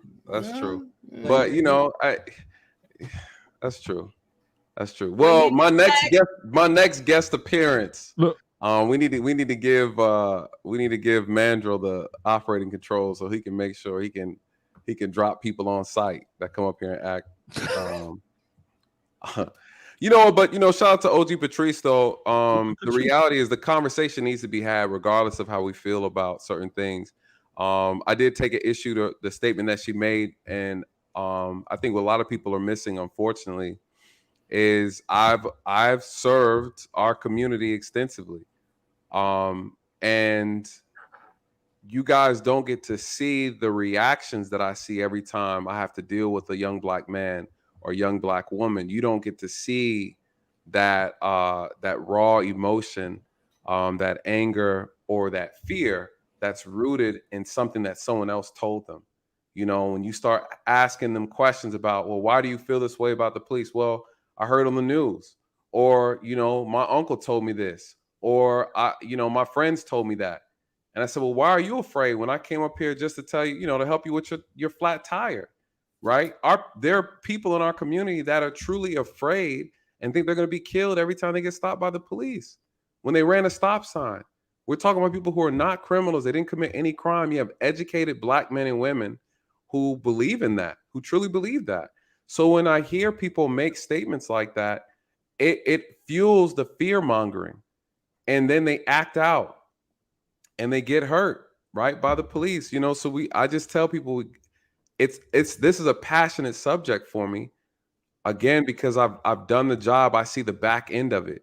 A lot of people get to read books or hear what they saw on TV, right? Or they had one bad experience that maybe they put themselves in, or they had an officer that was harassing them or whatever might have you. I'm not saying those things are right or wrong. I'm just saying I understand.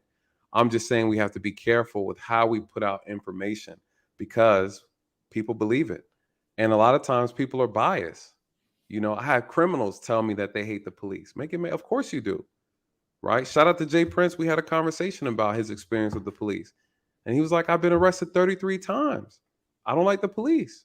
So I'm just like, well, Jay Prince, well, you've been arrested 33 times. But he's had encounters with the police that were where he was harassed, where they were racially profiling. So amongst his encounters, he's had he's been stopped illegally and harassed. So that mixed in with legitimate stops where he was pulled over for legitimate reasons. That's how the lines get blurred. You know what I'm saying? That's how the lines get blurred. So sometimes, we just have to be careful and be honest. All right, yeah, the officer did stop me because I have a suspended license, but he was unprofessional. I felt like he didn't have to make me wait. He wrote me more tickets than he needed to. And say that we need to start making distinction. Every white officer is not a racist, right? And so, that's important. That message needs to be repeated, because our people don't need to walk around thinking that every white officer is out to kill them. That's the message that's being pushed in our community, and it's not true. So, that's the reason why I started the channel.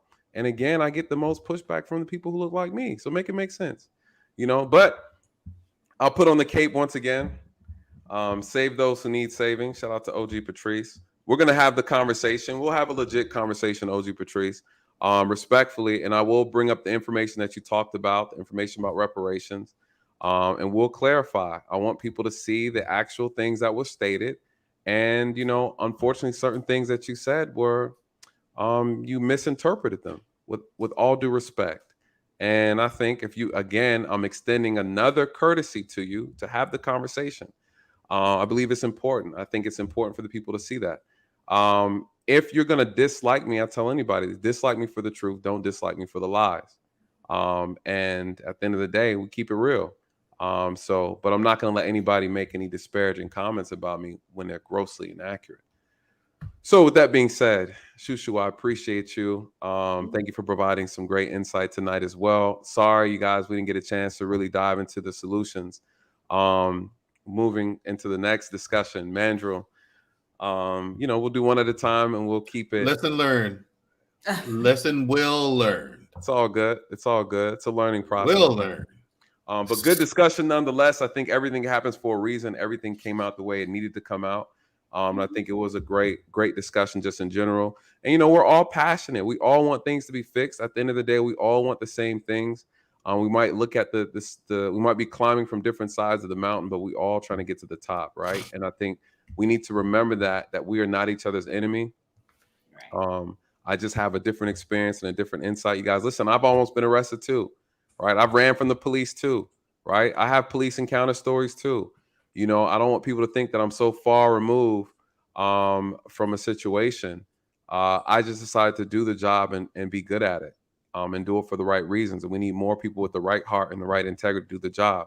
That's it at the end of the day. So, all right, man, so let's put it back on the books, and we'll make sure Black Man Unfiltered give you the master controls this time so we can navigate this thing properly. Yeah, exactly. We've been trying to work. I've been working on that. Everybody for tuning in and just supporting the channel. We really appreciate it. Thank you all your comments. And yeah, I guess we'll see y'all next time. Peace out. Right.